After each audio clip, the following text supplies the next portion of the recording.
Hi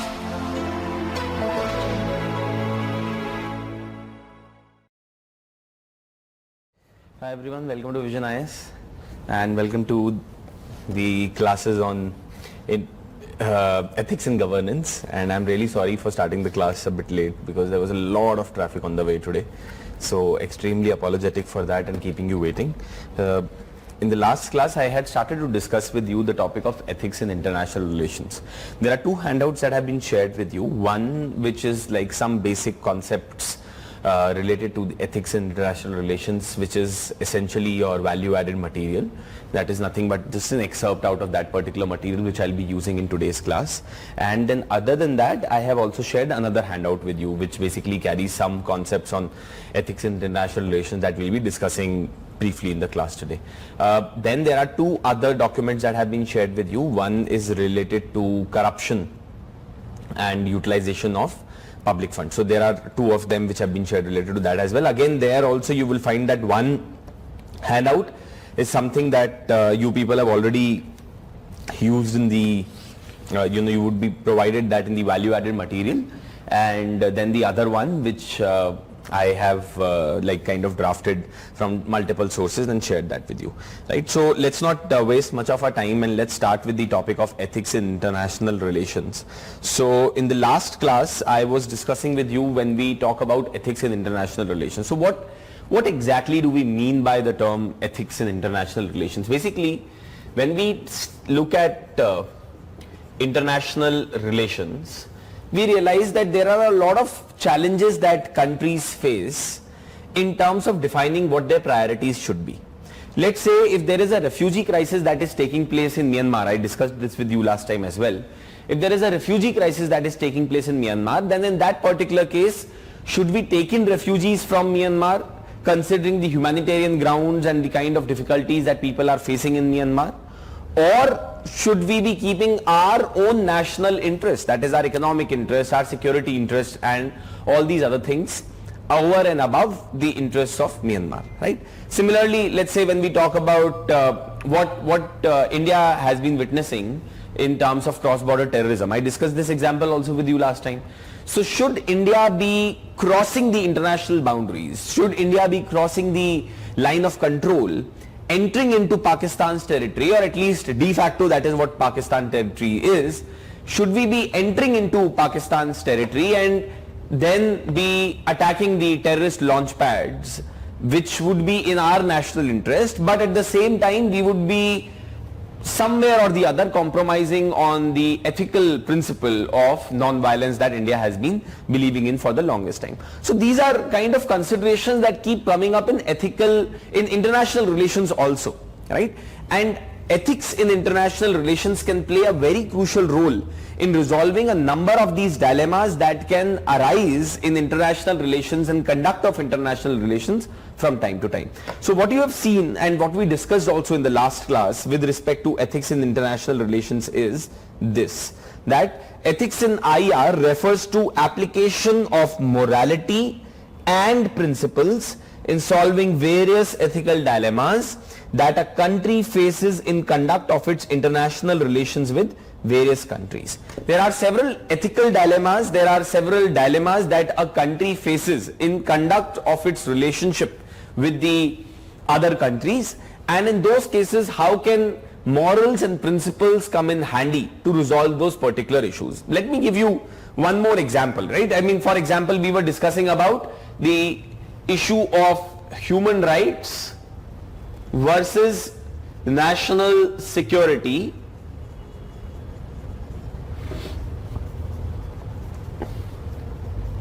Issue of human rights versus national security when it comes to Myanmar issue, let's say, right? So how do you resolve this particular issue? Do you side by national security or do you side by human rights? Herein ethics can come in and help us in resolving this particular dilemma. That is what the significance or application of ethics in international relations signifies. Okay, so if you see that the basic issue that countries face in IR or international relations today is how to reconcile one's national interest with the values one believes in. So India believes in preservation of human rights. But then there are certain national interests, that is national security is also going to be put at threat because of the refugee crisis that is occurring because of the civil war that is taking place in Myanmar, or the atrocities that are being committed against the Rohingya Muslims in Myanmar. So this issue can only be resolved with the help of ethics, is what I am trying to highlight here. So most countries claim that their commitment to universal values and try their best to adhere to them. Universal values of non-violence, universal value of non-interference in the affairs, internal affairs of the other country, that is respecting sovereignty of the other country, right? International value of non-support to terrorist organizations and terrorists, right? These are all internationally accepted principles and values which countries try to adhere to at maximum possible times. But it is not possible to adhere to these values and principles all the times, and that is what ethics in international relations help us in resolving. So if you see, but on many occasions they find it difficult to guide their actions as per the value they profess. And why is that? Because of the national interest. So what exactly is national interest of any nation? It reflects the goals and objectives of a nation in military, cultural and economic sphere. Whatever are my goals, that India's goals in the economic sphere is to become the most powerful economy in the world, let's say, or India's interest in the political sphere is to be known as the overall net security provider for the South Asian region as well as for the Indian Ocean region. So if anything that compromises on those particular national interests, then it can create a dilemma in India's mind that whether we should pursue our national interest, whether we should pursue our strategic interest, whether we should pursue our economic interest, all of them being part of national interest, or should we be pursuing the universal values which the entire international community believes in. So these are some of the things that you need to understand when we talk about what exactly is the dilemma that emerges in international relations, and how are these dilemmas resolved with the help of ethics in international relations. That is something that we need to discuss when we talk about these particular points, right? What are some of the sources of international ethics? Like, before I even jump into the topic of what exactly is the significance of international ethics in international relations and what is the importance and why are we even studying this particular topic, it is important for us to understand what can be some of the possible sources of international ethics. Where do we get these values and principles? Say for example, when we talk about ethics in public administration, ethics in public governance in India, source of ethics in public administration, one very beautiful source is the Constitution of India. But do we have any such rule book to be abided by, to be followed when it comes to ethics in international relations? Yes, we have. So these are some of the sources that we need to pay attention to when it comes to ethics in international relations. बोल दो यार भाई उसको, phone करके बोल दो ना.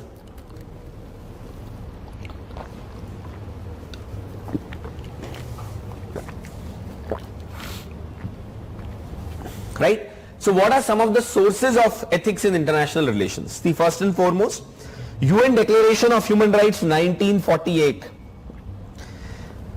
Can any one of you tell me that why did United Nations Human Declaration for Human Rights and a whole lot of other initiatives came in late 1940s?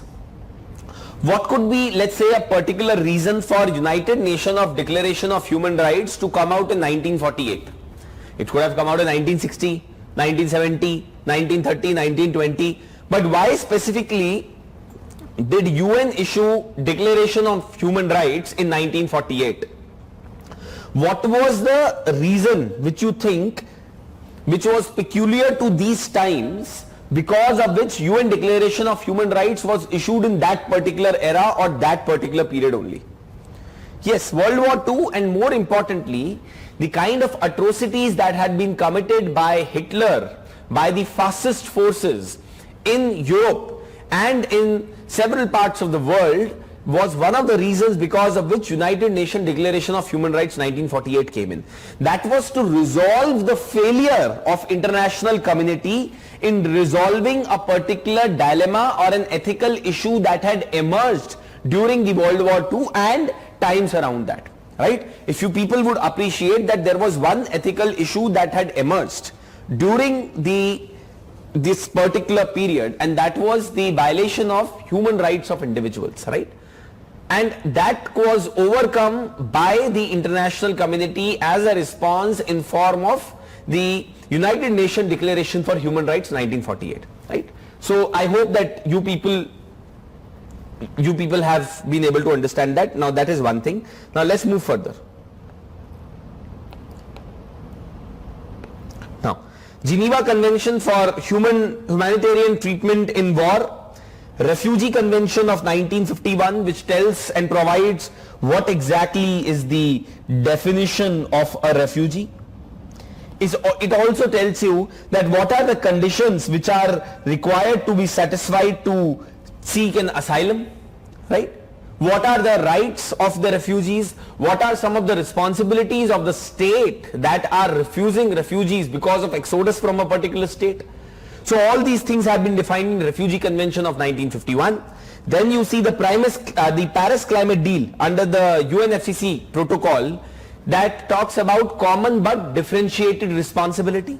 Then at the same time you could be talking about the World Trade Organization and the TRIPS agreement that addresses the ethical issues that are involved in global trade and intellectual property rights, so that no particular country is trying to control the entire global trade. The trade that is being conducted at the global level is not to the disadvantage of a particular country or a group of nations or a category of nations.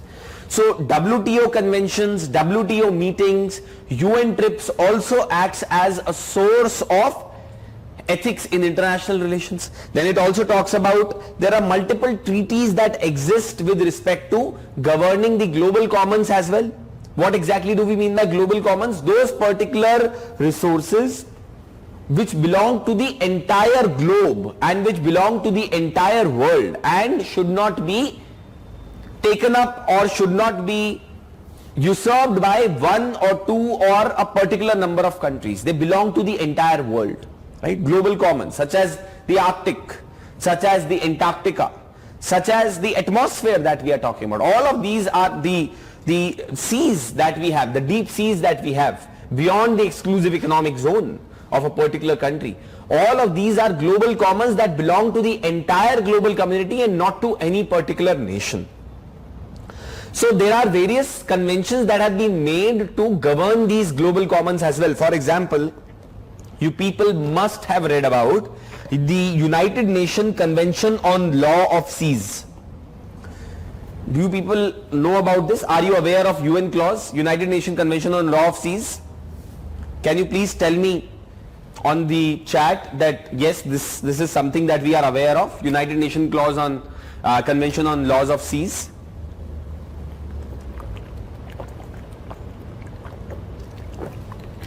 Similarly, you could talk about UN sites. Yes, so many of you are aware of this. Now see, these are some conventions, these are some international treaties that can act as source of ethics in international relations. But these are not the only sources, because all these sources that we have talked about here are formal sources of international ethics.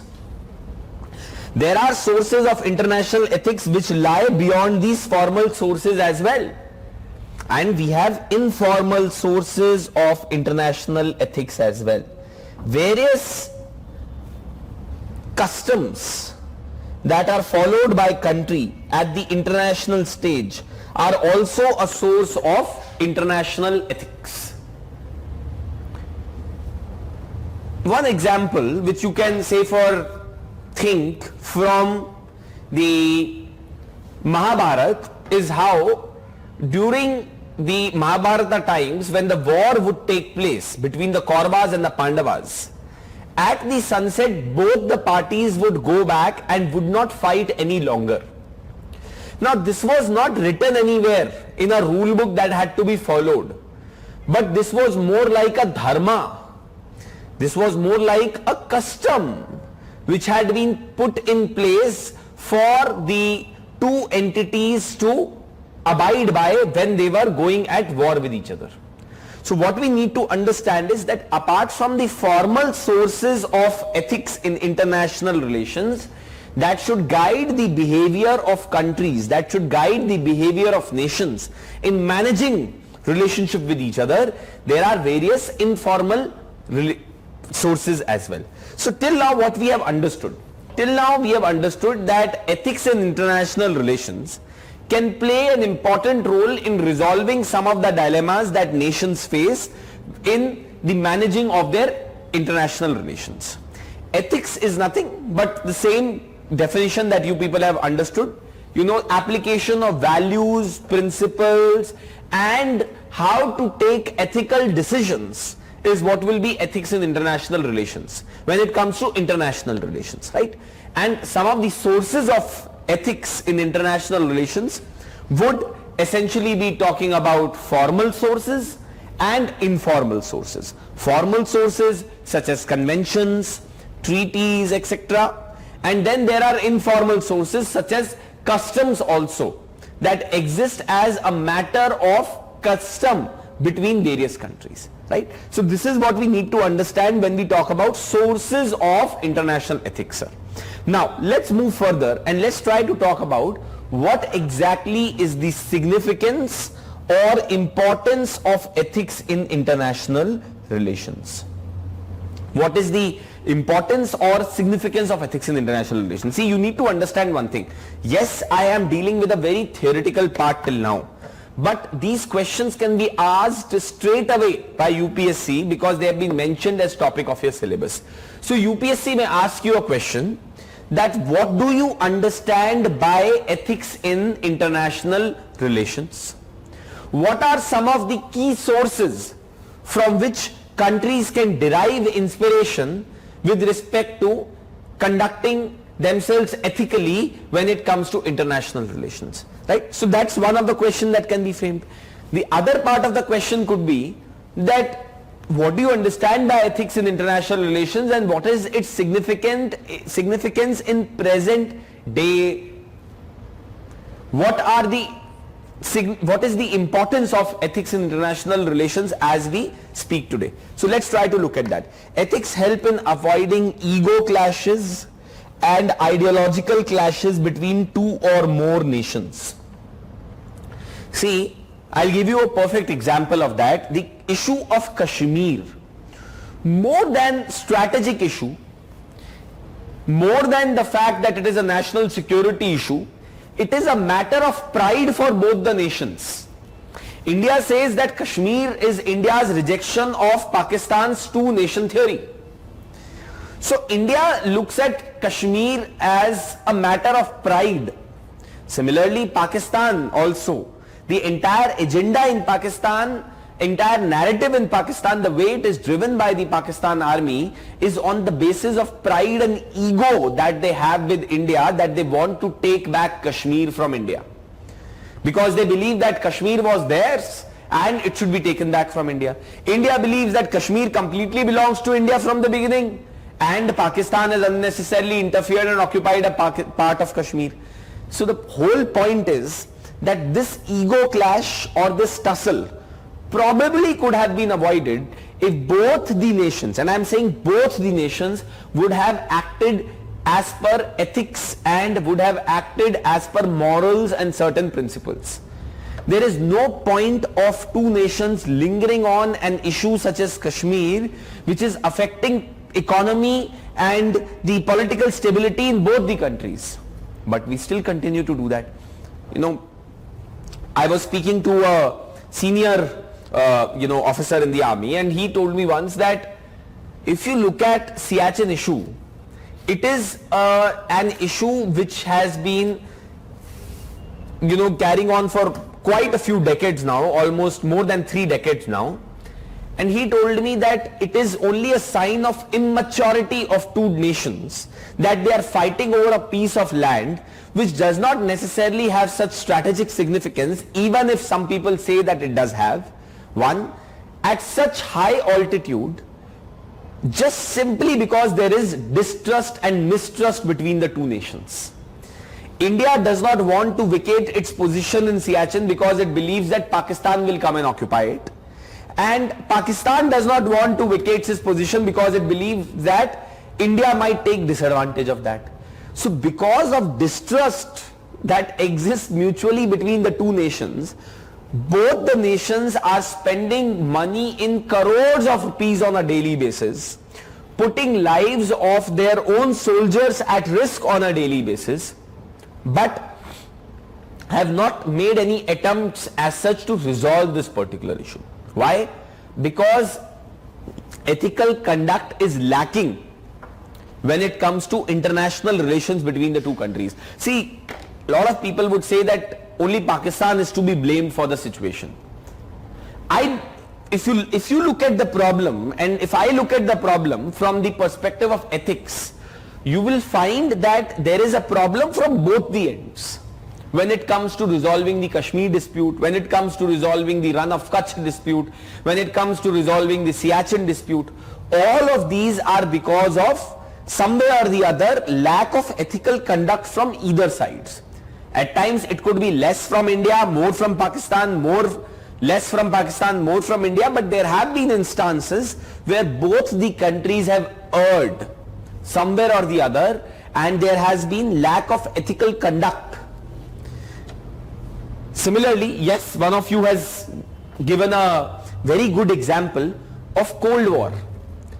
How Cold War could have been prevented, how damage to several third party countries could have been prevented if there was no clash of ideology between the two nations. So when you see that this ideological clash that existed between the Soviet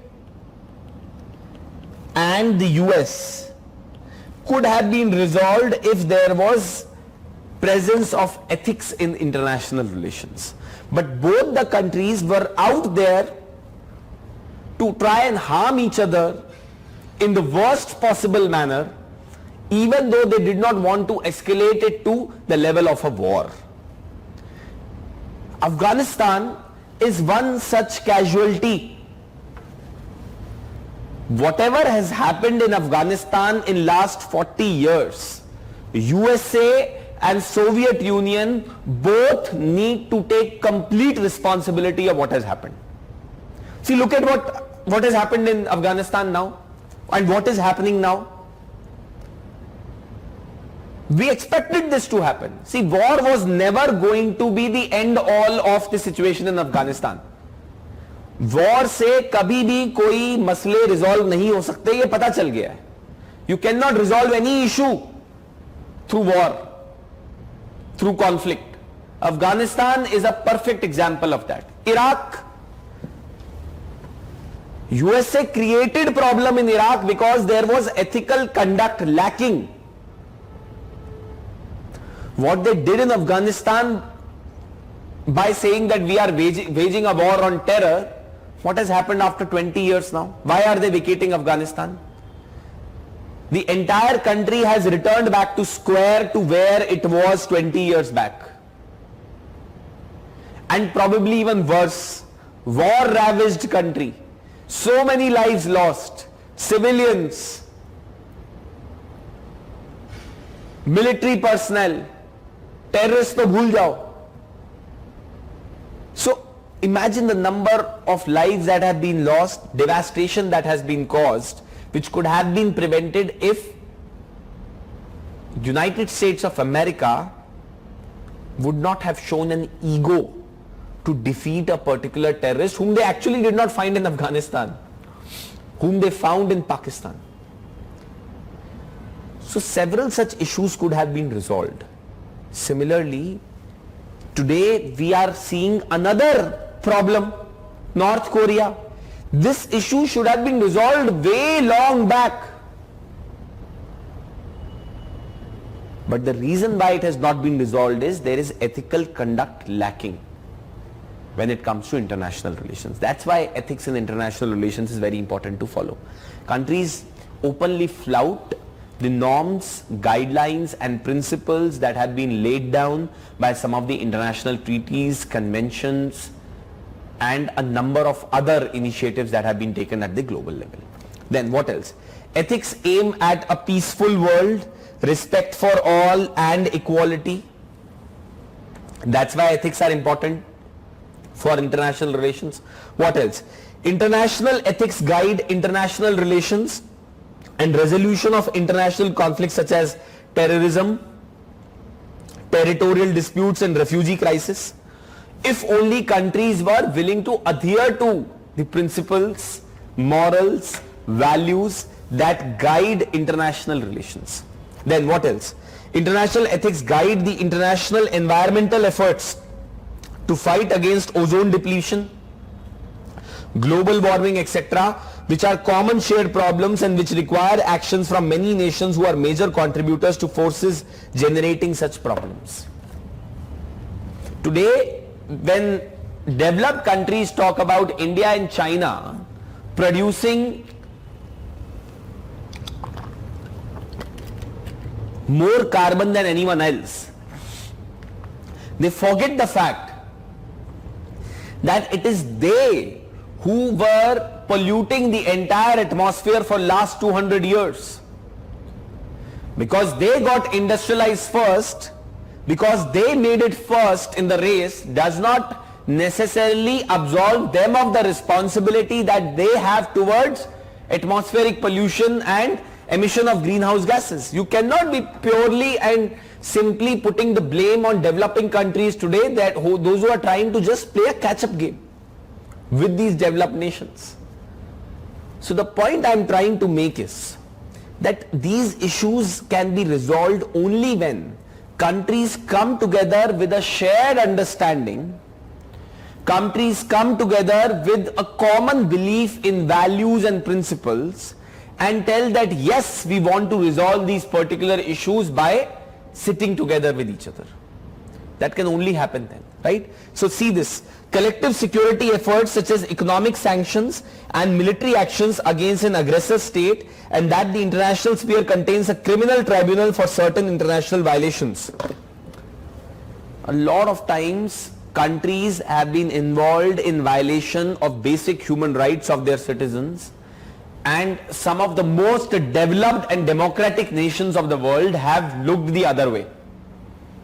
The same United States of America, which wants to look into human rights violations in Syria, looks away when it comes to Bahrain, or when it comes to Saudi Arabia, or when it comes to several other Middle Eastern countries.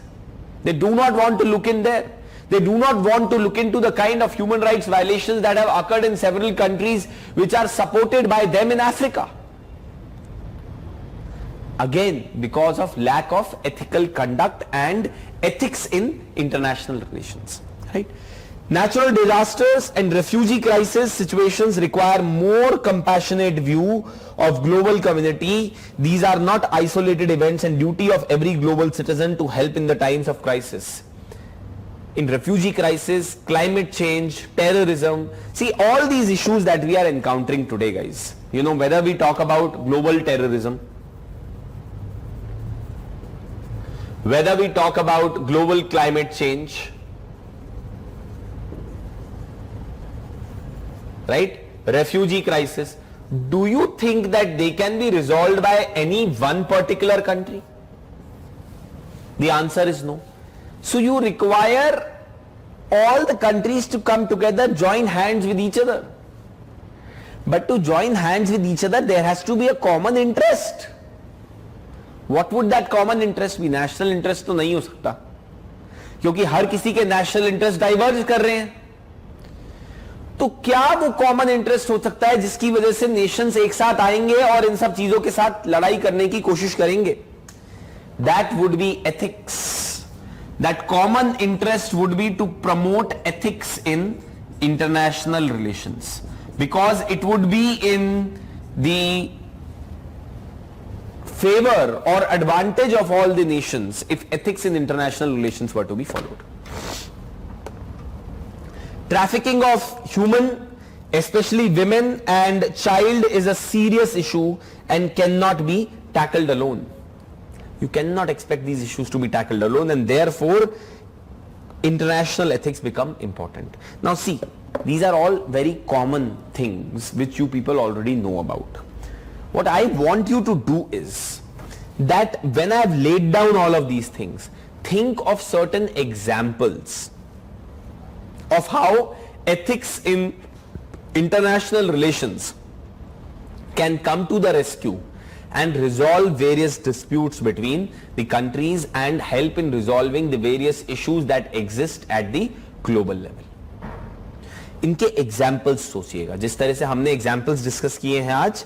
For each of these points try to think of examples, because ultimately in the examination you will be awarded for writing certain practical examples justifying the usage, significance and importance of ethics in international relations. अब आप देखिएगा यहां पर मैंने दो examples दिए हैं that how if the conduct of two countries would have been ethical,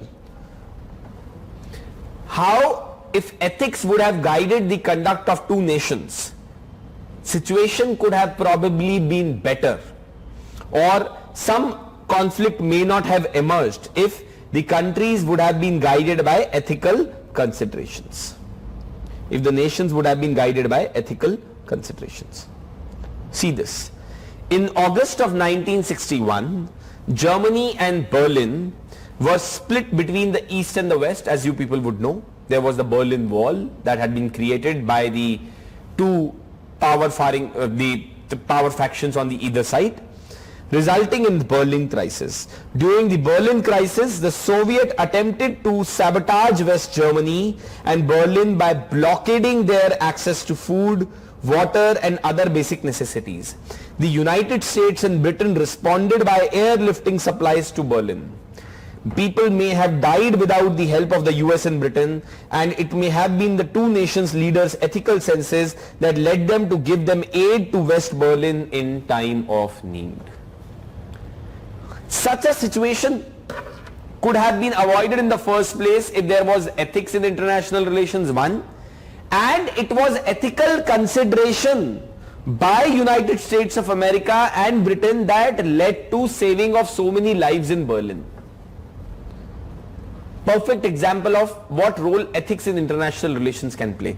And secondly, if you look at the another example that has been given, in 2017, Donald Trump adopted an America First approach to governing the United States. As all of us know, the ethics regarding this decision have been put into question by international system.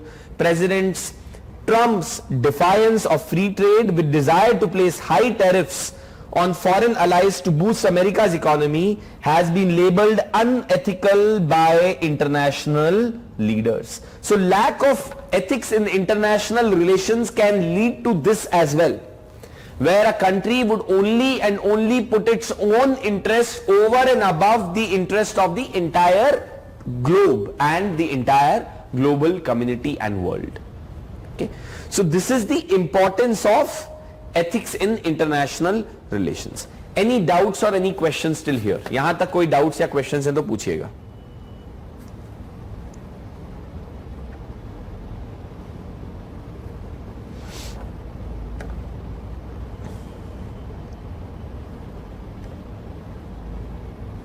Any questions?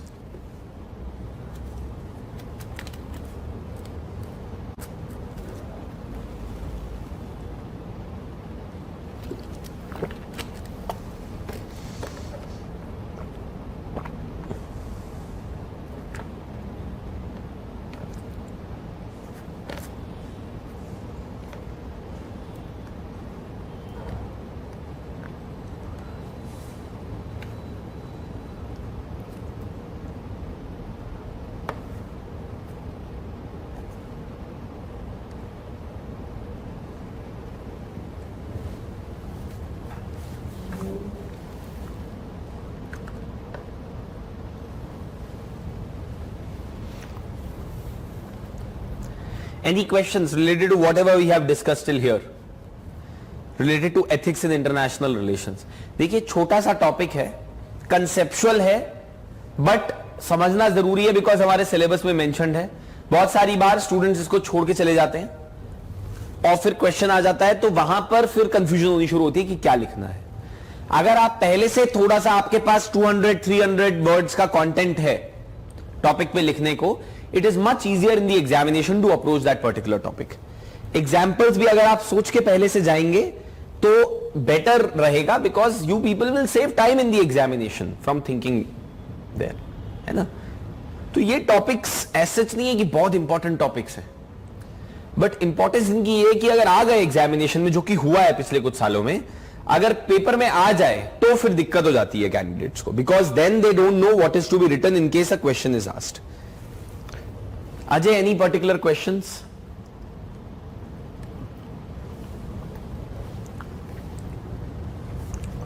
Any questions? Quickly, please tell me if there are no questions, then I'll proceed ahead.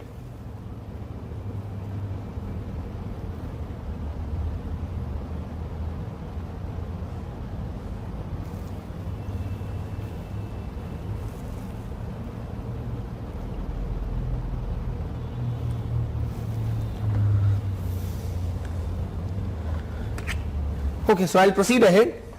Three major approaches to solving ethical dilemmas in international relations. Okay, ethical dilemmas in international relations की अगर मैं वैसे बात करूं तो किस तरीके के ethical dilemmas होते हैं international relations में? Please have a look at this. Dilemmas in international relations. There can be many. You people can also think of several dilemmas from your own side, but these are two, let's say for example, which I have listed down. What are dilemmas in international relations? See, first one, ethical belief versus national interest. So for example, India believes in the ethical principle of non-violence, democracy, preservation of human rights. But India cultivated cordial relationship with Myanmar Janta, that is with the Myanmar government, even though they were involved in gross violation of democratic rights of their own citizens. So India was trying to put its national interests on priority as compared to the value or the ethical principle which India believes in as a nation. This is an example of how national interest at times can clash with the ethical belief of a nation. Similarly, you can give example of India's intervention in case of Sri Lankan civil war.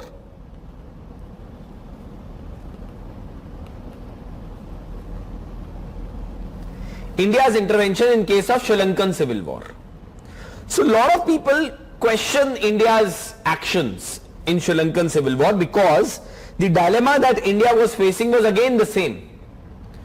Indian government was very well aware of the fact that there is indeed human rights violation that is taking place in Sri Lanka of Tamils by the Sri Lankan government and Sri Lankan army.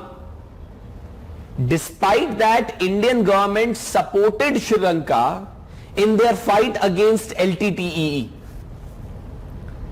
So in that particular case, India was torn between the two values.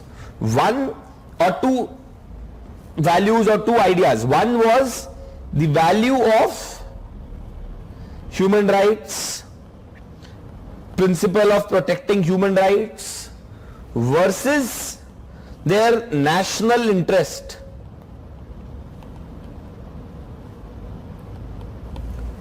You can give example of what happened in Bangladesh war as well. India went to war with Pakistan and supported the Bangladesh liberation movement under the banner of Mukti Bahini, even though there was a dilemma or a conflict of values that was involved in Bangladesh war case. What was the conflict of value that was involved in this particular case? Let's try and understand that. What was the conflict of values? India was trying to again balance the idea of human rights, refugee crisis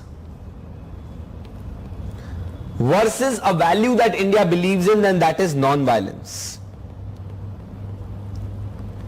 But it has been said on record by several former officers of the Indian Army that Indian Army was indeed actively involved in providing arms, ammunition and training to the revolutionary forces in East Pakistan. That went against India's value of non-violence, but that was trying to support the value of human rights and protection of human rights. So countries often face these particular dilemmas when it comes to international relations. Similarly, there is one more issue that I mentioned here, investing in profitable petroleum extraction of Myanmar or in loss making but strategically important Sri Lankan airport.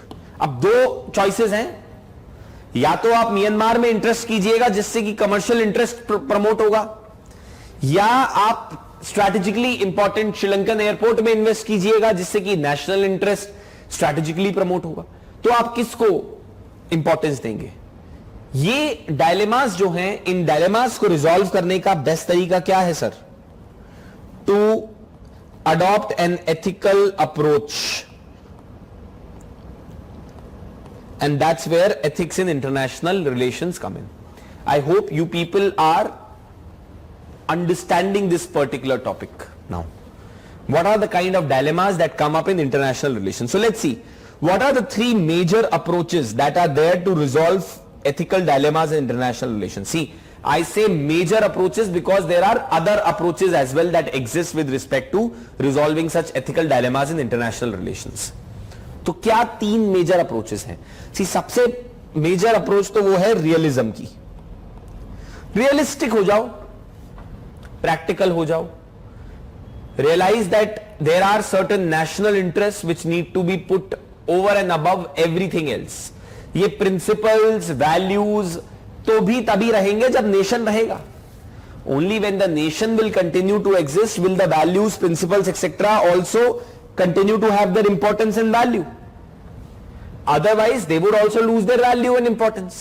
So see, most common approach in international politics, it assumes IR is guided by national self-interest. According to this approach, morality is not an important consideration in a nation's action. आप morality, principles, values को importance नहीं देते उतनी. In fact, what motivates or guides nations' actions is its self-interest. Realistic,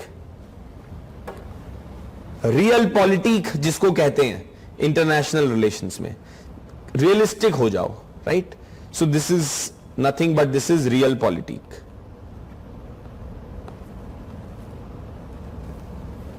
Then idealism. Idealism is the opposite of realpolitik or realism, where you say that ideals such as peace, human rights and global justice should be given more importance to.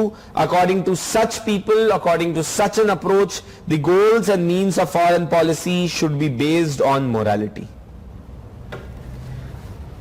But often countries find it difficult to choose either of these approaches because both of these approaches are extreme in nature.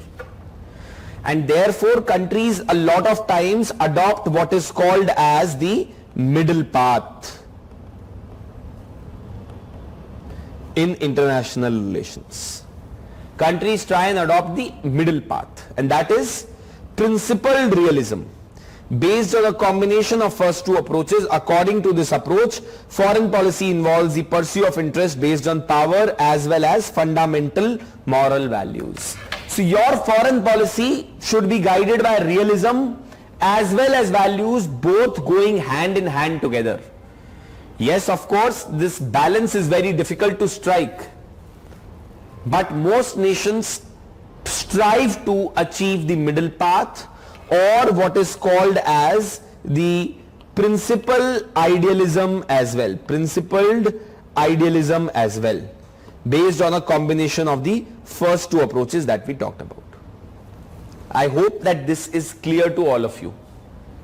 How countries try to resolve these ethical dilemmas either through realistic approach or through an ideological or an idealistic approach, or through a principled realistic approach, where both principles and realism will be given equal value and importance. Is this clear to everyone? Are there any questions related to whatever we have discussed? Any questions related to whatever we have discussed till here?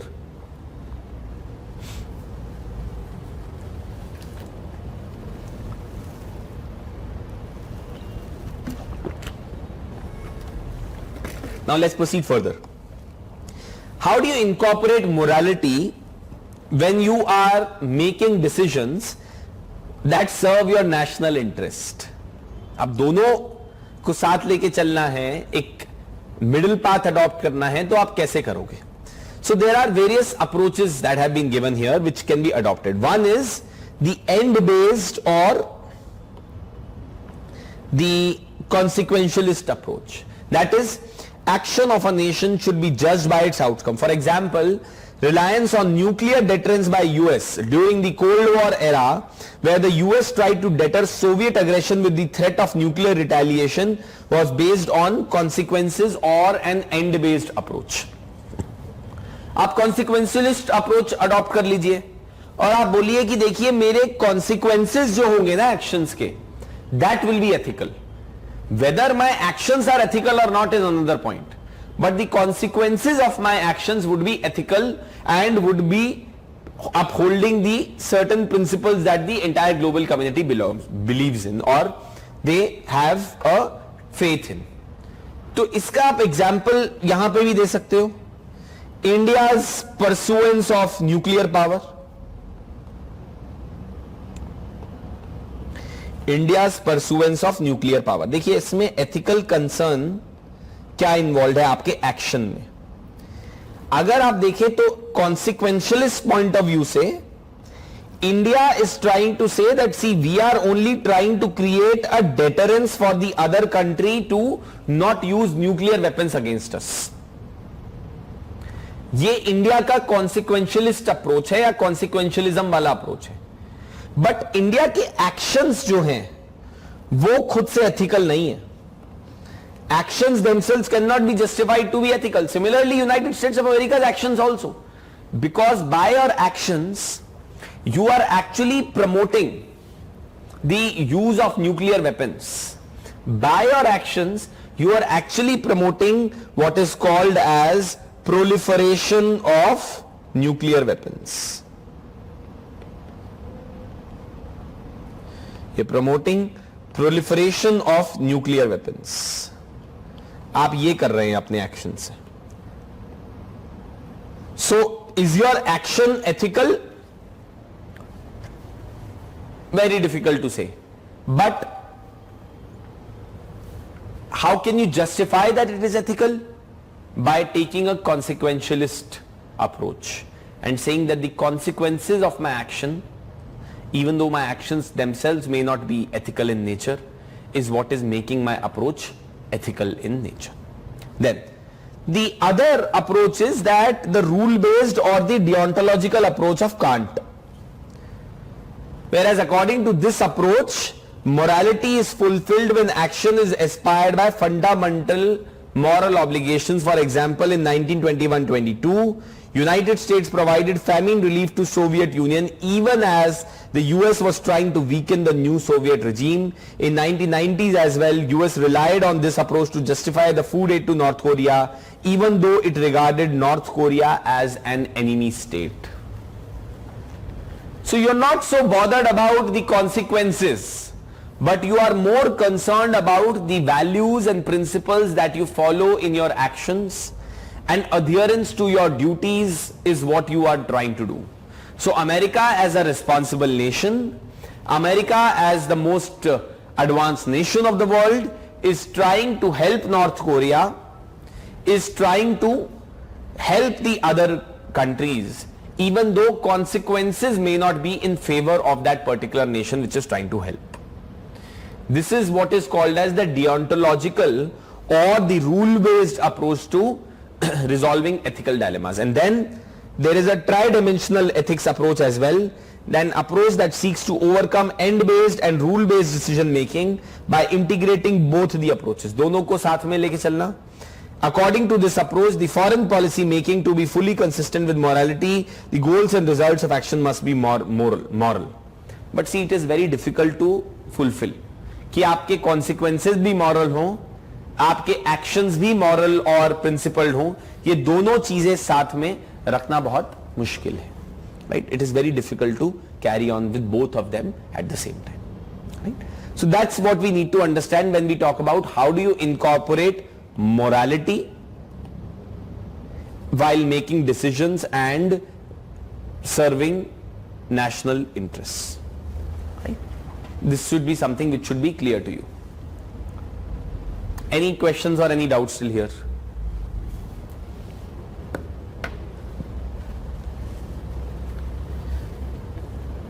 So Ipshit is saying that, sir, can it be said that if not all countries follow ethics, the country following it would suffer?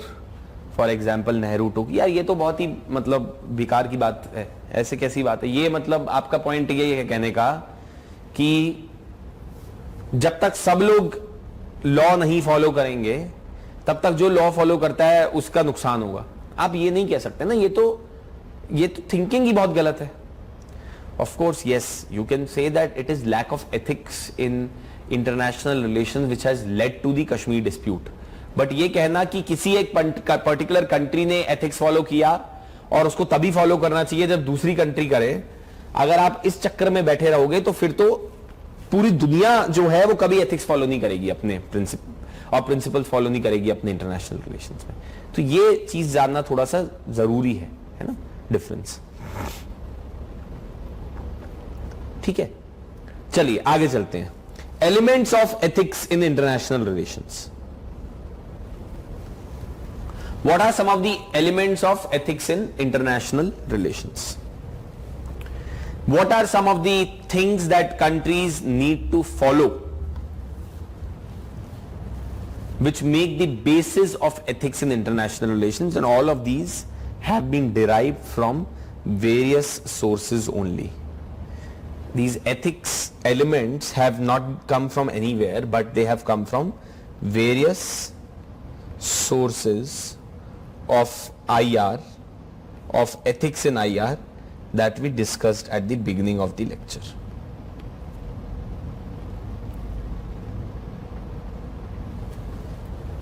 Various sources of ethics in international relations. Chaliye. Now what are they? See, first and foremost, every country's foreign policy should be guided by protection and preservance of human rights. So support to democratic rights of people anywhere in the world is the fundamental constituent of an ethical foreign policy, or in short, ethical foreign policy have cosmopolitan virtues. But see, there is one problem which is there. Countries should not get overzealous. Should not get overzealous in trying to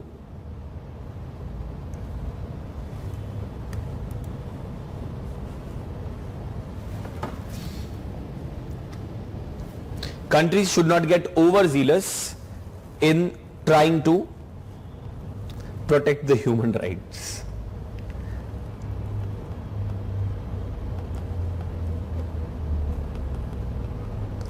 आप सब लोगों ने responsibility to protect के बारे में सुना होगा. That it is a nation's responsibility to protect the people of the other country if the regime in the country और international community की ये responsibility है कि कहीं पे भी अगर लोगों के human rights का violation हो रहा है तो international community step in करे और लोगों को वहां पर बचाए. बट कई बार क्या होता है, in the name of protecting human rights and in the name of protecting democracy, countries and up interfering into domestic matters of other countries where they should not have. A perfect example would be Iraq, Afghanistan, countries that have now become war-ravaged countries because of lack of this particular approach from the global community. Then what else?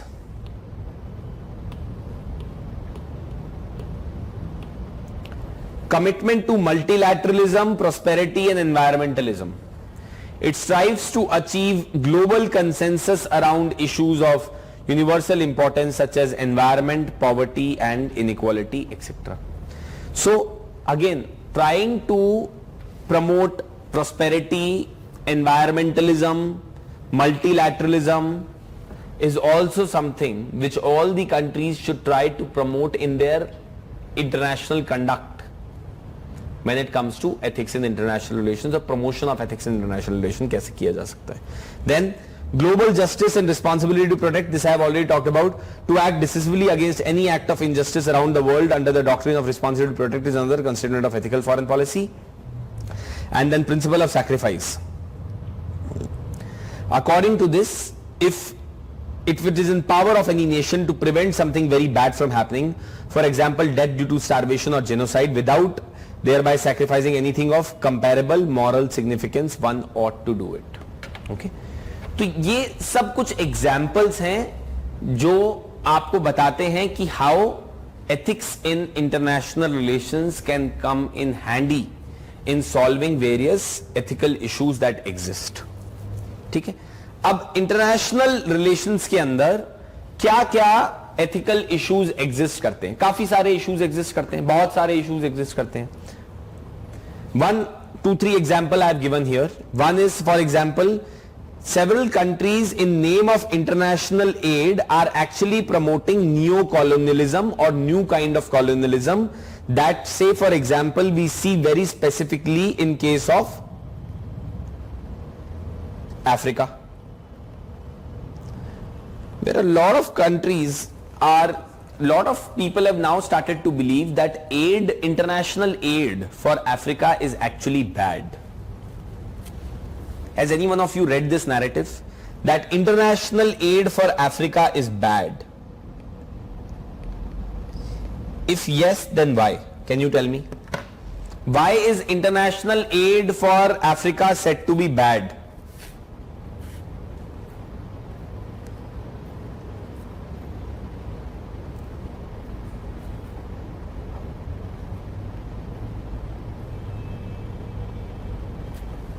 Yes.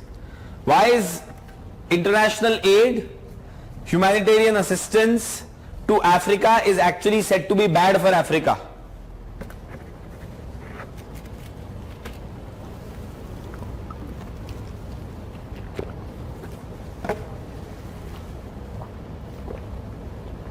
Due to terrorism?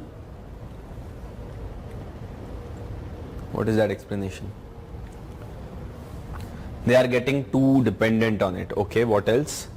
Governance issues in Africa. Yes, a lot of this money which is being sent to Africa is actually being siphoned off by the non-state actors or falling into the hands of the corrupt warlords, those who are promoting even further strife in the African society.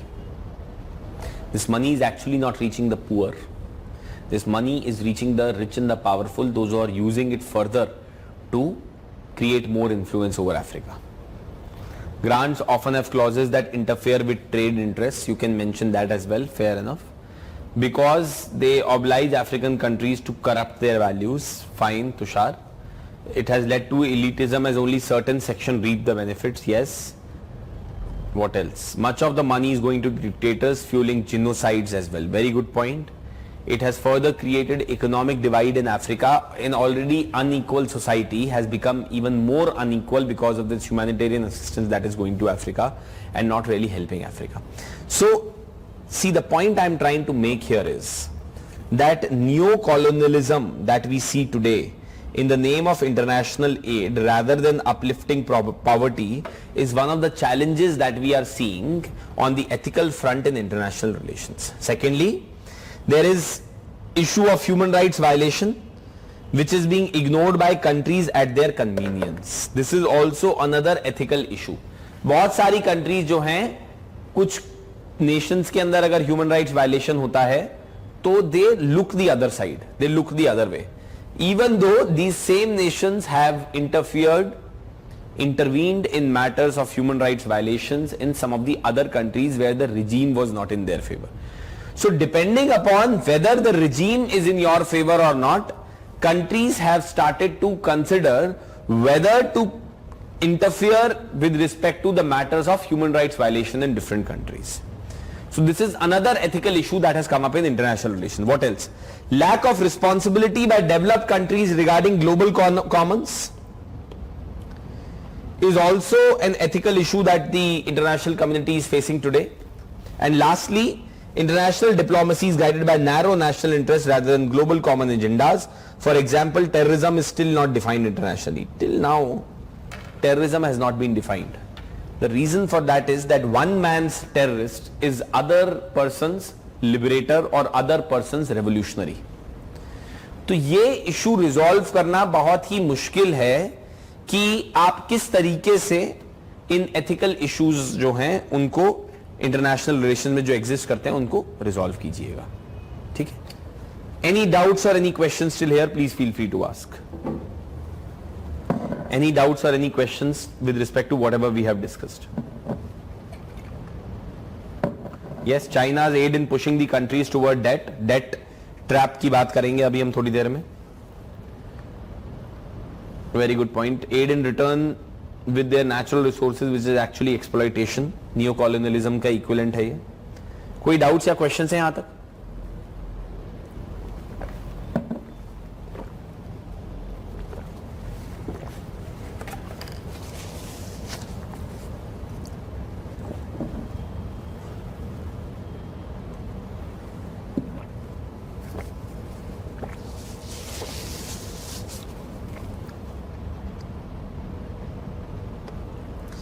Any questions and doubts still here related to ethics in international relations?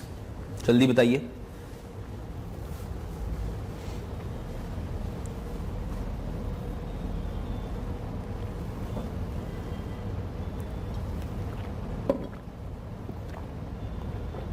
अब ये basic theory है.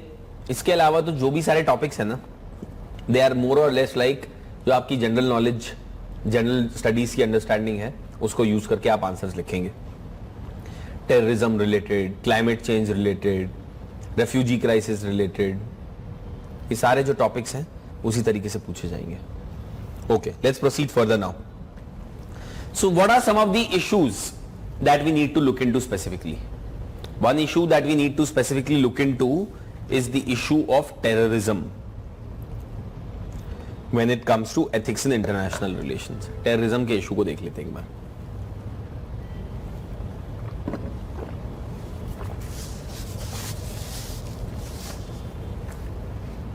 See this. What are the ethical issues associated with terrorism? First and foremost is that should the nations go for preserving the human lives and rights, or should they be promoting their own national interests first? And the other thing with terrorism is that terrorists are involved in exploitation and loss of human life.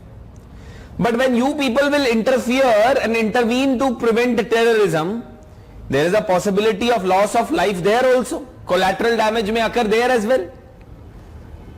What has happened in Afghanistan? Deontological theory again. यार simple सी चीज है. Deontological theory is that countries should follow their duty. Countries should follow the moral principles. Simple. एक देश का कर्तव्य क्या है, धर्म क्या है, ड्यूटी क्या है, वो करना चाहिए उसको. Not bothering about what the consequences are going to be. When America provided aid to West Germany, to areas in West Germany, or when Britain provided aid, when a blockade had been put on West Germany, they did not bother about the consequences. When America provided aid to North Korea, they did not bother about consequences. कि इससे उनका फायदा होगा या मेरा फायदा होगा. They were just following their duty कि यार वो मदद चाहिए, उनकी मदद कर दो. ये होती है डिओन्टोलॉजिकल अप्रोच. पढ़ा नहीं क्या आप लोगों ने basics? Deontological approach, Immanuel Kant, consequentialist approach, utilitarian approach, John Rawls. Have you people not covered all this in your ethics classes? I'm surprised that you people are asking this question in 16th class. भाई डिओन्टोलॉजिकल approach तो clear होनी चाहिए थी अभी तक. I am not saying कि आपको Immanuel Kant के बारे में पूरी हिस्ट्री, ज्योग्राफी पता होनी चाहिए, फिलॉसफी की क्लास नहीं है, बट एटलीस्ट एक बेसिक पता होना चाहिए था आपको अभी तक. Has this not been covered in your classes? Deontological approach, consequentialist approach, utilitarian approach नहीं हुआ क्या? ये कैसी बातें करते हो यार? वही है सेम. कोई एथिक्स कोई अलग कॉन्सेप्ट थोड़ी ना लग रहे हैं यार. बस एथिक्स इंटरनेशनल रिलेशन में लगा रहे हैं अब हम. वही सेम थ्योरीज, वही सेम कहानियां, कुछ नया थोड़ी ना है.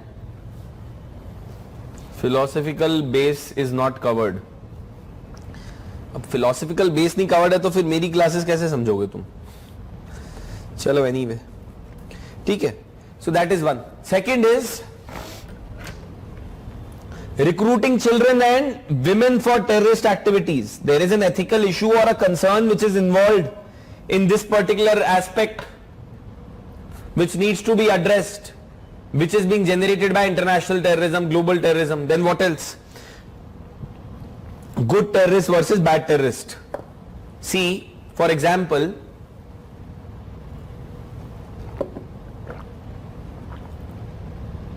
some terrorist organizations are supported by nations by saying that अरे ये तो good terrorist है.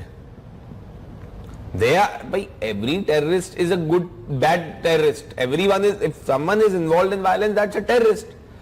But the ethical dilemma that is being thrown up by terrorism is the concept of good terrorist versus bad terrorist. So let's have a look at the material that has been shared with you and you will get more clarity on terrorism. See, ethical issues associated with terrorism. Preserving of human rights and life. The right to life of the innocent civilian itself is under threat due to terrorist actions. Then a lot of small children, they are being brainwashed, indoctrinated, recruited by these terrorist organizations. Another ethical concern that is arising out of terrorism. Good terrorist versus bad terrorist. As I said, that states oppose terrorist group at one place and support at the other. This reveals selective and self-serving nature of some of the countries, which also raises concerns over how terrorism is causing ethical issues and international relations in the international community stage. Then use of violence to suppress terrorism. I told you whether a non-violent and tolerant society should use violence to suppress the acts of terror against it. क्या ये justified है? ये भी एक question है, ethical issue है, challenge है terrorism जो generate कर रहा है हमारे लिए. Then disbelief and distrust in present global order and democratic values. Conduct during the war, treatment of illegal combatants, use of torture and interrogation of prisoners, and killing of civilians in conduct of military operations, and the wholesale destruction of private civilian property all strengthen the ethical case for terrorist and his allied group to be conducting a just war. तो ये काफी सारे ऐसे कुछ ethical issues हैं जो कि terrorism के साथ associated हैं, which need to be taken into consideration when we talk about ethics in international relations. ठीक है, इसको थोड़ा सा आप एक बार पढ़ लीजिएगा खुद से. ठीक है, what are measures that can be taken? Please do read these things on your own. Similarly, ethics in climate change. ये दो इंपॉर्टेंट टॉपिक है, ethics related to climate change, ethics related to terrorist, and ethical issues and concerns associated with the refugee crisis. These are three most important issues which can be asked in the examination by UPSC related to ethics in international relations. ठीक है, इसको please यहां से एक बार handout से पढ़ लीजिएगा. These are very self explanatory things that have been given here. I have given you the basic approach. I have told you the basics of this particular topic. एक बार खुद से पढ़िएगा and you will be able to get absolute clarity on these things. ठीक है, now let's proceed further. Similarly, refugee crisis में भी कुछ यहाँ पे चीजें हैं, right? What are the ethical issues, dilemmas that countries face when there is a refugee crisis in their neighborhood. Whenever a nation witnesses incoming of refugees to its own territory, ethical debates come up because of various questions like diversion of limited resources and settlement related issues of the refugees. Is that going to create problems for my own national interests? Then hostility from the other nation may also emerge as a result of providing support to the refugees. If we start providing support to the Rohingya Muslims, it may possibly affect our relationship with the state or regime in Myanmar as well. Then long-term implications in case of political dissidents. अगर political descendants आ जाएं या political dissidents आएं, people those who are political dissidents in other countries, say for example Dalai Lama, now he is living as a refugee in India. This has created a challenge for India-China relationship.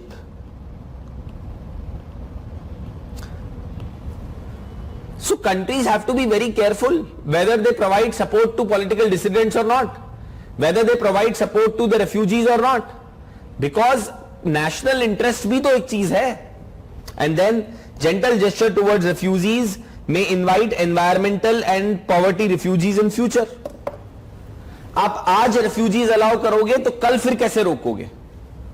See, today the argument that is being given with respect to the Rohingya refugees is that when India has provided refuge to the refugees in the past, what is stopping it from providing refuge to the refugees today? But where do you draw the line? कल पाकिस्तान में civil war होगा, पाकिस्तान से भी लेना शुरू कर दोगे क्या refugees? श्रीलंका में होगा, श्रीलंका से भी लोगे, Pakistan. So then what about your own national interests? So see, these are issues which need to be resolved, looking at various dimensions of ethics, long-term dimensions, self-interest, national interest, looking at the values of global community, looking at what kind of image that you want to portray as a nation. तो ये सारे जिस तरीके से ethics की कोई case study solve होती है, उसी तरीके से एथिक्स इन इंटरनेशनल रिलेशन की भी केस स्टडी सॉल्व होगी, keeping nation as the individual there, जहां पे नेशन के खुद कुछ पर्सनल इंटरेस्ट होंगे और कुछ ग्लोबल इंटरेस्ट होंगे जो कि एक नेशन प्रमोट करने की कोशिश कर रहा होगा. ठीक है. Now there is another topic that is mentioned in your syllabus and that is challenges related to international funding. International funding can also create several ethical issues. So let's have a look at some of these issues. Before that, what are some of the types and objectives of foreign aid? Military aid that you provide to a particular country in terms of arms, equipment, training, to fight against terrorists, to fight against antisocial elements. Technical assistance that is provided in terms of upgradation of technology, etc. Humanitarian assistance during the times of crisis, could be earthquake, storm, cyclone, etc. And then economic assistance that is provided, say for example that we see in case of CPEC, what we see in case of the Hambantota port, which China is providing to Sri Lanka. Assistance that India has been providing to Bhutan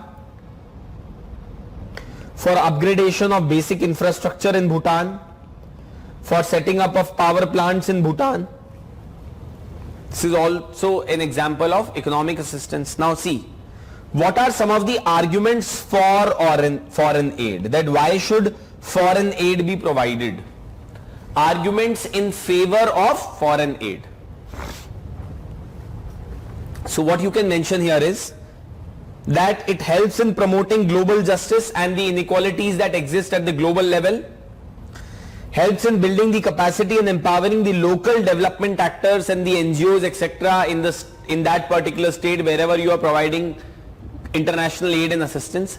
India को भी जब world bank से, IMF से, Japan से, बहुत सारी countries से loan या इंटरनेशनल एड असिस्टेंस मिलता है, what it is doing is that it is promoting India's local community, it is empowering India's local community, and then complexities of responding to newly emerging problems as well. Right? It helps you in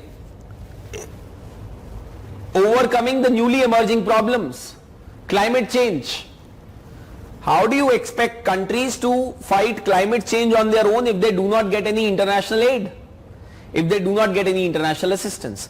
So what this particular portion talks about is that how ethical arguments can be given for foreign aid, and how foreign aid by certain countries or international institutions to certain nations can be justified.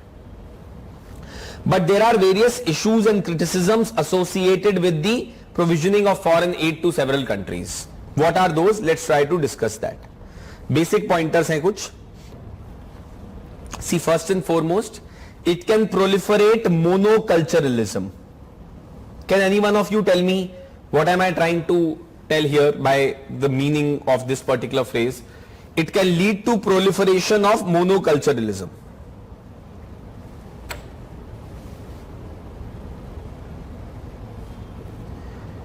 It can lead to promotion of monoculturalism.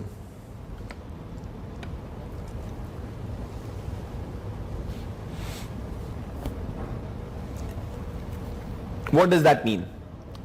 It can lead to proliferation of monoculturalism or promotion of monoculturalism. इसका क्या मतलब है?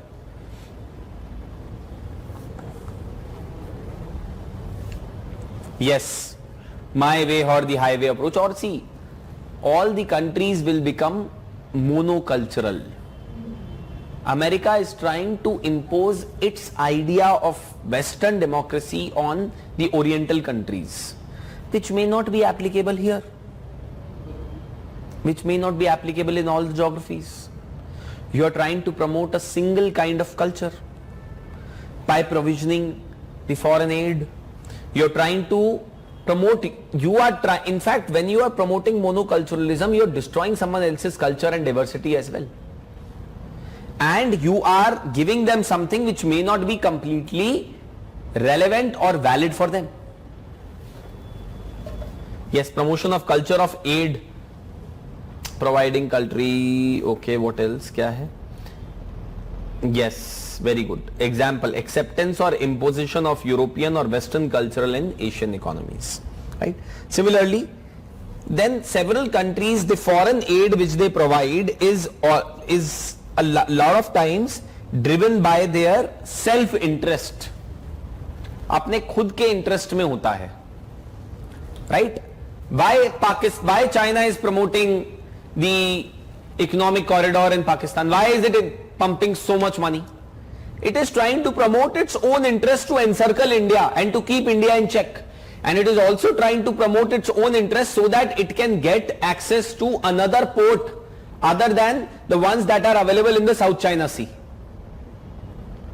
so that they can cut down on the risk that is involved in transporting their fuel requirements from the Middle East via the Indian Ocean. Because China को हमेशा ये लगता है Malacca strait जो है वो एक चोक पॉइंट बन सकता है जहां पे इंडिया कभी भी उनकी गर्दन पे हाथ डाल सकता है. So therefore they want to develop an alternative to the Malacca Strait and the Indian Ocean route, and that is via Pakistan, via Gwadar port, to get access to the oil from the Gulf. Right? That's the self-interest that they are trying to promote. Pakistan का इसमें कोई interest नहीं देखते, वो ये नहीं सोच रहे कि अरे पाकिस्तान की मदद हो जाएगी, अपना इंटरेस्ट देख रहे हैं. ठीक है? Like what else? It can lead to hampering of national security as well. It can lead to hampering of national security as well. Why did India ban PUBG? Why did India ban a lot of Chinese apps, even though there is so much investment coming in from China? Because foreign aid at times can work counterproductive to your national interests. A lot of this foreign aid may actually be used to run businesses and enterprises in India that may be compromising on India's national security interests. It was being alleged that a lot of these TikToks and PUBGs of the world were creating challenges for the Indian security agencies, because a lot of untoward activities were being promoted through these particular platforms and through the various data breaches that were taking place through the installation of these apps, etc. Then Modern technologies are preserved for profit motives. तो बहुत सारी countries क्या करती हैं, that international add देती हैं, but the modern technology is given to the other countries on a conditional basis, or a lot of times aid is also given on a conditional basis, that we are giving you aid for 10 years, but after the 11th year you will have to adopt clean technology. अब clean technology के लिए कहां से जाएंगी developing countries? They will have to approach the developed countries, and for that they will have to buy these technologies from the other countries. So modern technologies are being preserved for the profit motives of some nations. This is also one of the issues involved with international aid and international funding. And then interference in electoral process may also occur. There have been allegations by some Western countries against covert Russian meddling in their elections. Such incidents can happen in India as well, and that is also another issue associated with international funding. And sovereignty versus foreign aid. IMF loans to India after 1991 crisis came with severe conditions on macroeconomic policy. Chinese debt trap funding in Pakistan is also an example of how they have put the Pakistan in debt trap now. Pakistan does not have enough money to pay the debt to China, and now they have got into the clutches of China. So these are some of the issues associated with international funding and aid that is provided by various countries. So if you see in the notes that have been provided to you,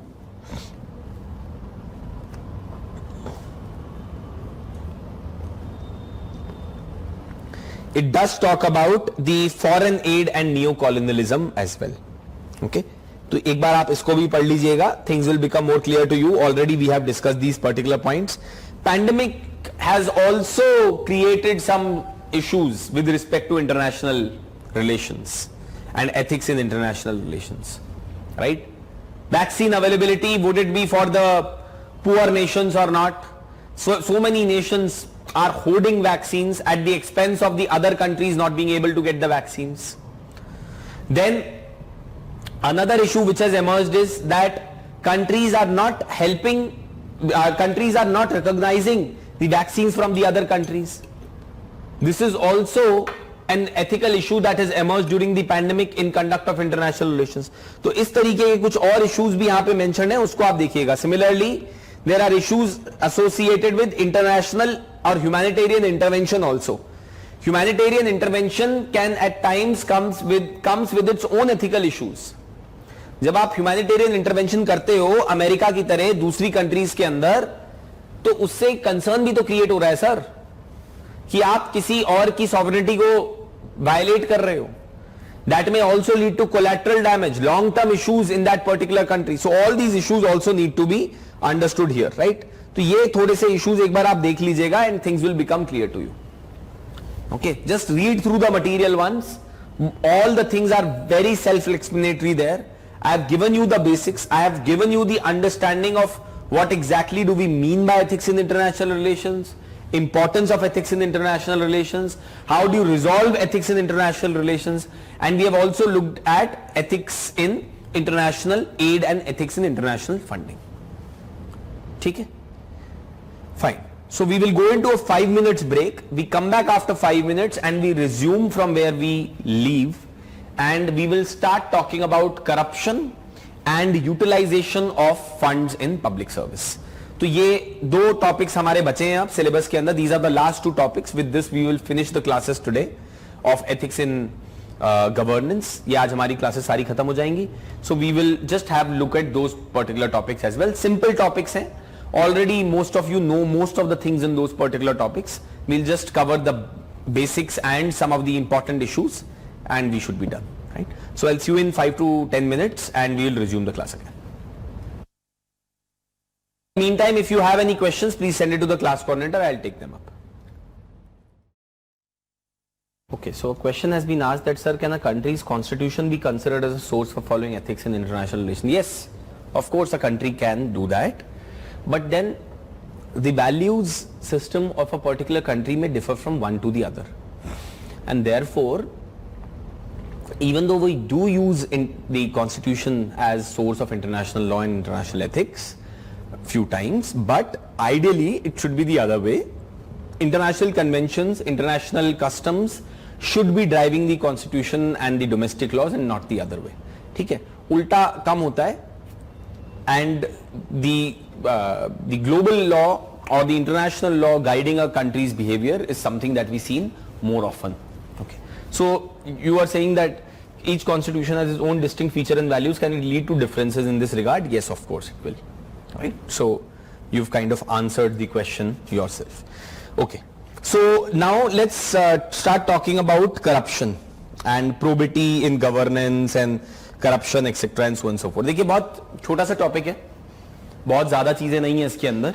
दो important चीजें समझने की जरूरत है. One, what are the types of corruption, what exactly are some of the basics that you can write regarding corruption in the examination, and second is that what are the ways to deal with corruption, what are some of the impacts of corruption, and then we will be talking about utilization of public funds as well, that what are some of the challenges that we witness when it comes to utilization of public funds and what do we exactly understand by utilization of public funds, what are some of the issues associated with utilization of public funds. Both of them are interrelated topic, बहुत simple topics हैं, बहुत ही intuitive topics हैं, and it should be done in a matter of few minutes, right?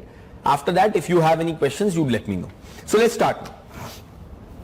First and foremost is, when we talk about challenges of corruption, we need to understand what exactly is the meaning of this term. What is the meaning of the term corruption? When an individual is involved in siphoning of 10,000 crore rupees, that is also corruption, which was meant to be used on construction of a dam, where he ended up siphoning of this money for his party, is corruption. But when you go to the office, when you see that there is certain stationery that is lying in your office, and if you would take some of it to your home, which is actually supposed to be used for public purpose or for the work in the office, you take it back to your home, saying that अरे मेरे घर पे कमी है या 4-5 रुपए की ही तो चीज है, that is also corruption. So there is a common element which is involved. When you use your official position, when you use your official powers, when you use your public office to get certain individual gains for yourself, that is what is called as corruption. So basically, diversion of public resources. So how will I define corruption? How would anyone define corruption? The most basic definition of corruption is diversion of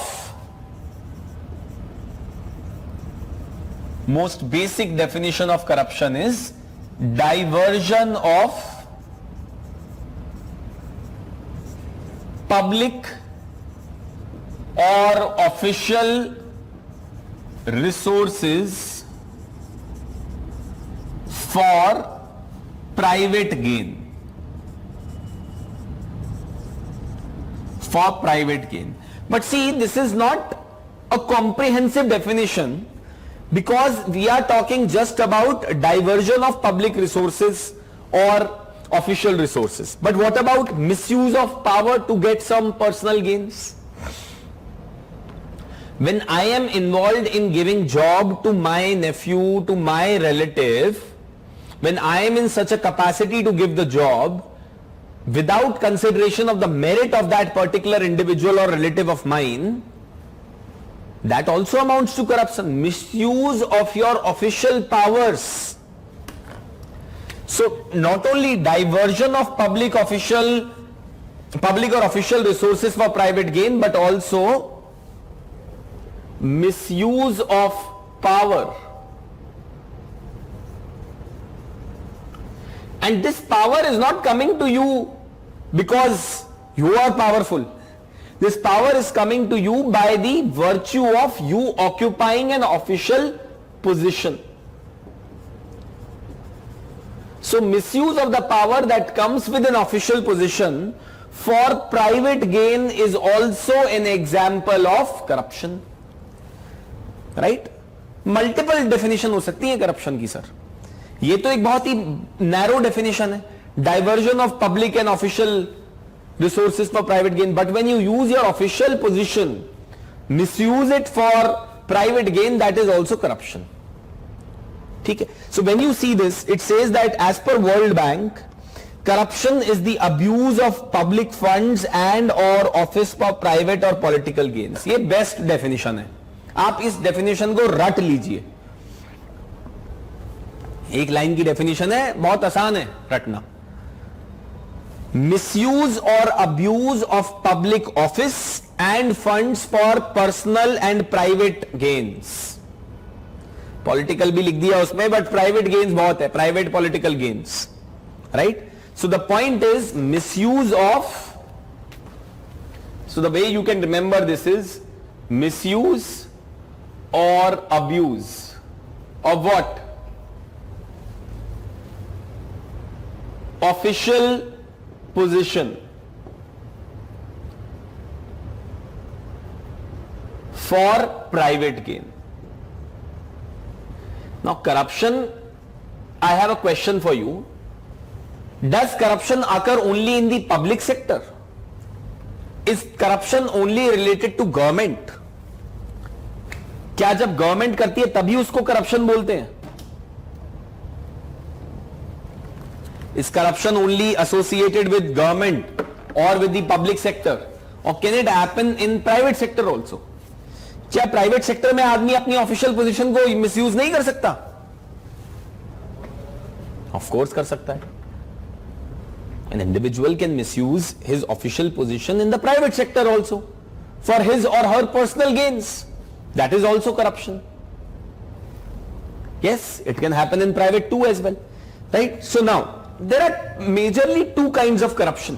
आप कभी भी पढ़ोगे तो दो तरीके की corruption होती है.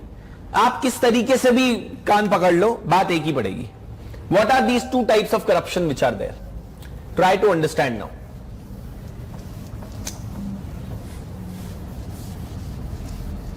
Corruption is of two types. One is petty corruption, and usually this corruption is of coercive type. Usually it is of coercive type. ये दोनों अलग भी हो सकते हैं, but usually petty corruption is of coercive type. Small ticket corruption. When you go to the license office, the officer denies to give you license and expects certain money in return. That is nothing but that is an example of coercive corruption, right? And he is not asking some 10,000 rupees from you. He is asking, or 10 crore rupees from you. He is asking some 100, 200 rupees from you as bribe. So when he is misusing his position to coerce you into corruption, not giving you the service or not doing the job which is supposed to be done by him, abusing his public office, he is involved in coercive corruption. Usually coercive corruption petty corruption form की होती है. इसका मतलब ये नहीं है कि petty corruption हमेशा coercive ही हो, right? जरूरी नहीं है, but mostly you will see. The second type of corruption which is there is big ticket corruption. Big ticket corruption और scam. See, देखिए दोनों को डिफाइन करने का तरीका है. इन दोनों ये अलग अलग टर्म्स हैं, है ना? अगर आप पैसे की अमाउंट के हिसाब से या पावर की मिसयूज के हिसाब से देखोगे तो इट विल बिकम पेटी corruption and big ticket corruption. If you look at that what is the mode of corruption, क्या वो जो इंसान ब्राइब मांग रहा है उसकी कोअर्जन से हो रहा है, तो it will be coercive corruption. Usually petty corruption is coercive in nature. Usually big ticket corruption is corruption that occurs when there are kickbacks and scams involved. I am procuring some defense equipment from outside India. I sign a underhand deal or under the table deal with the supplier. With the supplier, could be an individual supplier, could be a nation as well. And मैंने उनके supplier के साथ एक deal strike कर ली कि यार ठीक है मैं तुम्हारे ले लूंगा पर अगर 120 करोड़ का एक पर्टिकुलर डिवाइस है तो तुम मेरे को 150 करोड़ का दो, कोई इशू नहीं है. 30 crore extra, 15 crore mine, 15 crore yours, right? So that is called as big ticket corruption, the one in which the amount involved is huge. Usually big ticket corruption coercive नहीं होती है. देखो, आप big ticket corruption में coercion से नहीं काम चल सकता. So usually big ticket corruption is collusive corruption, where there is collusion of officers, politicians, law enforcers, people holding the public office, suppliers, manufacturers, and the other corrupt party. So see this, there are majorly two types of coercion, of corruption: coercive and collusive. Coercive corruption is where a person is forced to give bribe to get a job done to which he is otherwise entitled, such as getting a ration card, a driving license, a passport, an electric connection, etc., etc. All of us have faced it. It is endemic to how government carries out its routine activities such as issue of license, etc. Payments are generally of petty nature to lower level inspectors, babus and clerks, and payoff facilitates benefits to which otherwise one is legally entitled. Usually coercive corruption के causes क्या होते हैं? Can any one of you tell me? What are the causes of coercive corruption? What are some of the causes of coercive corruption? देखो, ये topic बहुत simple है, आप सबको पता है इसके बारे में, but you people will have to start responding and thinking in your own way.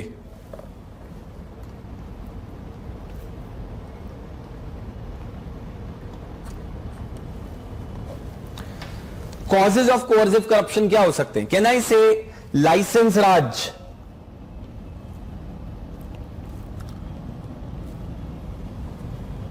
is one of the causes of coercive corruption. Can I say lack of transparency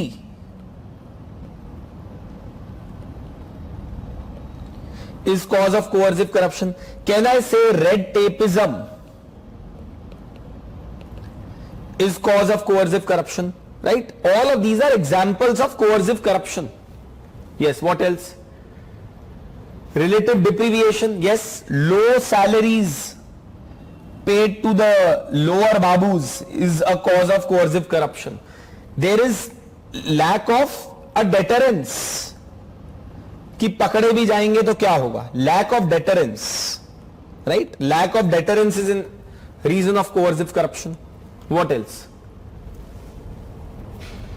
Lack of transparency, no strict measures, चलता है attitude. Yes, lack of deterrence basically.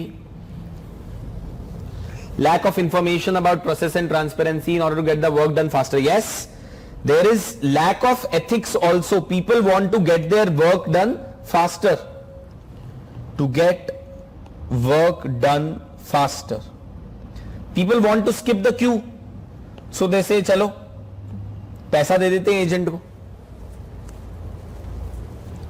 What else? Right? Lack of transparency. There is lack of deterrence. Ethics have not been drilled down into the officers, so you can say that it is lack of ethical training, lack of ethical behavior. Reasons for coercive corruption, right? Yes, thinking of their duty as a business. When you get appointed, आपका पहला सबसे पहली चीज यही है कि यार मैं कमाऊं कैसे, because you have lost so many years preparing for the exam. But you gave attempt at UPSC for 6 years, you did not get through. Then you went to state PSC, वहां पे भी आपने 3 साल लगा दिए. 9 साल बाद सिलेक्शन हो. अब 9 साल आपने कुछ कमाया नहीं है तो फिर आदमी सोचता है कि यार चलो let me cover up for that. See, this is the reality. Unfortunate truth है ये. Lot of people get into service for this particular reason only, and even if they do not, many of them end up becoming like that. You will witness this reality when you will get into services. This is not something that I am saying from my own self कि जी ऐसा नहीं, ये तो आप बोलोगे नहीं sir ये तो बस किताबी बातें, ऐसा थोड़ी ना होता है. बिल्कुल होता है सर. आप जाइए एक बार देखिए तो सिस्टम में रहिए, फिर आपको पता चलेगा कि लोग किस तरीके से पैसा कमा और खा रहे हैं और किस तरीके से काम चल रहा है. See, a lot of this is also to do with greed as well. You can't deny the fact that greed is also a reason. Lack of ethical, moral values is also a reason for coercive corruption. Right? Lack of knowledge to common people. Information asymmetry लिखिएगा आप answer में. Write down information asymmetry. Lack of transparency. You as a citizen do not know what exactly is going behind the scenes. Information asymmetry.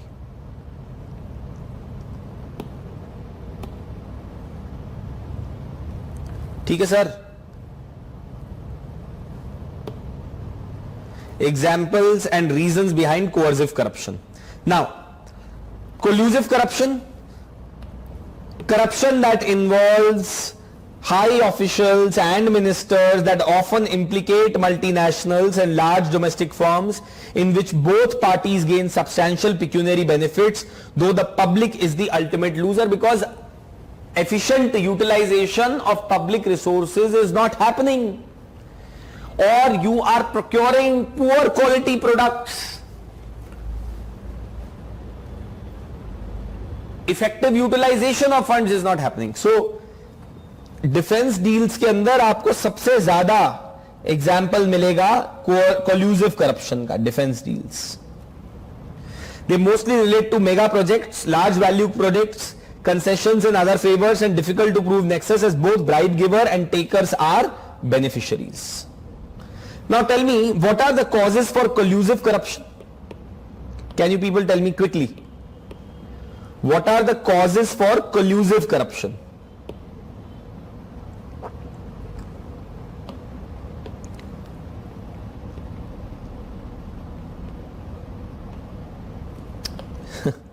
Causes.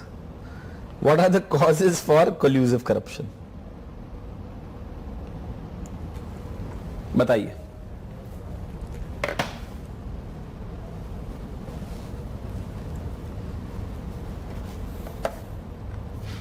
Yes, one is of course greed. See, the other reason for coercive corruption is, or collusive corruption is, that politics is driven by money. Role of money in politics, role of money in winning the elections today. So actually corruption has become a means to perpetuate power. देखिए दो चीजें हैं. आप power में आते हो and you misuse that power for corruption, and you undergo corruption or you're involved in corruption so that you can remain in power. It's a vicious cycle. If you will stop taking bribe, or if you will stop colluding and start gaining money through corrupt means, you will never come into power. आपको क्या लगता है कि the political parties which are spending like 500, 200 crores, 1000 crores, 5000 crores on elections, ये कहां से लेके आ रहे हैं? चंदा इकट्ठा करके ला रहे हैं ये लोग. किसी से पैसा लिया है. अब जब किसी से पैसा लिया है तो लौटाना भी तो पड़ेगा भाई. बिजनेस है. A businessman in India will not give 500 crores to a political party as donation just for nothing. Of course he or she is also expecting something in return. तो आप पावर में आए हो जिससे कि आप पैसा कमा के वापस दे सको, और आप पैसा कमा रहे हो अब पावर में आने के बाद so that आप वापस पावर में आ सको. So it's a vicious cycle that gets established. See, power corrupts and absolute power corrupts absolutely. Power से ज्यादा corrupt कोई चीज नहीं कर सकती किसी इंसान को. पैसा नहीं कर सकता. After a point of time, money loses its value. After a point, क्या फिर फर्क पड़ता है? If you have 100 crores and if you have 102 crores, doesn't make any difference. भाई आपके पास 100 करोड़ आपके बैंक अकाउंट में पड़े हैं और 105 हो जाएंगे तो उससे कोई थोड़ा ना फर्क पड़ जाएगा. So the point I'm trying to say is that money after a point of time loses its significance. Power is something which is the most corruptible thing in this world. It can corrupt you to no extent. right? So yes, feeling that they never get caught, lack of deterrence, same point again, high profit motive, relative deprivation, fair enough, centralization and politicization of bureaucracy, good point, role of money power in elections, fair enough, high discretionary power vested in government officials and ministers.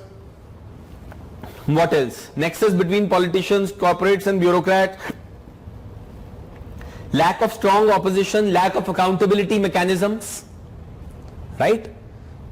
Today accountability mechanisms have been reduced to literally nil, null and void हो चुके हैं, ठीक है? So all these things can be given as examples of corruption. So see, Kautilya actually used to say that, you know, when a person is in service, so he says that a person in government service is like a frog in water or a fish in water. You don't know that how much water he has actually, the fish has actually drank. So what he says is that just as it is impossible to know when a fish moving in water is drinking, so it is impossible to find out when the government servants in charge of undertaking misappropriate money.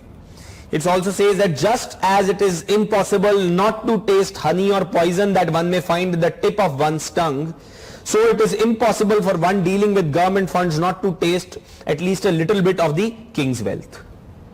So this is not a new phenomenon that corruption आज ही पैदा हुआ है, ethical or moral values आज ही decline किए society में. Of course there has been a decline in ethical and moral values to a large extent in India today or in the society today overall, generally globally as well, but this is a phenomenon which has been there for time immemorial is what this is trying to exemplify here. ठीक है, अब causes क्या हैं corruption के? देखिए आप हमेशा जो है you can put it down in buckets. We have discussed the causes already, right? What you can do is you can talk about social and ethical causes, lack of morals and values in the society. You can mention that today's society is becoming materialistic. As a result, people are more bothered about who has more money and who does not have. It does not matter where the money has come from. The cat should catch the mice. It does not matter whether it is black or white. बिल्ली का काम तो चूहा पकड़ना है, चाहे वो काली हो या सफेद हो, हमें क्या? Similarly, एक इंसान का काम मॉडर्न डे सोसाइटी में पैसा कमाना है. कैसे कमाया, किसको क्या फर्क पड़ता है? No one talks about izzat, no one talks about respect, no one talks about dignity in today's time, right? So increasing individualization and materialism in the society. People are more focused on themselves. How much can I earn for myself, for my family, for my own comfort, rather than focusing on the society. People's needs have increased. That is also increasing needs. This entire culture of exuberance. Earlier, if people would have 5 clothes, they would be happy. Today, people have 20 clothes, still they are not happy. So this is culture of consumerism. This culture of consumerism is promoting more corruption. See, corruption केवल इंसान का public office के respect में या private office के respect में नहीं हुआ है. A person is becoming corrupt in his or her, the society is becoming more and more corrupt. The tolerance value for corruption is rising. अब लोग बोलते हैं अरे 100 रुपए दे दे यार, इसको काम खत्म होगा, क्या फर्क पड़ता है? So tolerance has risen. It's not about 100 rupees or 200 rupees or 500 rupees or 100 crores. It's about what you are doing and the example that you are setting, right? What else? Social discrimination that exists against some of these sections in the society, because of which they believe that it is okay for us to be involved in corrupt activities because हमारे को system ने क्या दिया, हमारे को ethics ने क्या दिया, right? Then failure of the education system to impart values to individuals. And this is a collective failure of the society that corruption has become a norm in modern day society today. फिर economic, High share of informal sector in the economy, because of which a lot of things are unaccounted for, makes corruption much easier. Ease of doing business, basically here you will be talking about that licenses, getting all the clearances, etc. All the regulations that you have put in, over regulation of the economic sector in India. हमारे यहाँ पे problem क्या है? India में दो तरीके की problems हैं. एक तो हम ओवर रेगुलेशन करते हैं, we over regulate everything, and then a lot of times we under regulate also. या तो इंडिया में ओवर रेगुलेशन है ओवर जीलसनेस की वजह से, या अंडर रेगुलेशन है. Too many regulators, too many regulations, too many processes, too many procedures to be satisfied. So therefore a person thinks that the best is to skip the line. Under regulation, no accountability, no check, no questioning. There also people get scot-free. So under regulation and over regulation. Then high inequality in the society, that makes corruption very much possible and acceptable to people, where they say कि यार हम भी थोड़ा गरीब हैं, हम थोड़ा कमा लेंगे तो क्या होगा, right? Relative deprivation in the society. What else? Political use of black money in elections, we have discussed. Criminalization of politics, crony capitalism, right? Then administrative issues, lack of accountability, red tapeism, too much emphasis on procedure, judicial failure, delays in pendencies, lack of deterrence, right? In politicization of bureaucracy. All of these are reasons of corruption, causes of corruption in India. Simple चीजें हैं, nothing rocket science about it.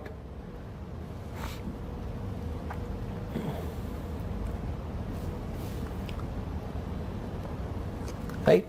Now, and see, please do understand one thing, that corruption, as I said, is not just a public sector phenomenon. Private sector में भी है. एक step लेने से या एक इंस्टीट्यूशन क्रिएट कर देने से करप्शन नहीं खत्म हो जाएगा. Lot of people actually believe that corruption is the grease that keeps the machine or the system running in India. But that is such a wrong approach to look at corruption, right? So that's what we need to understand.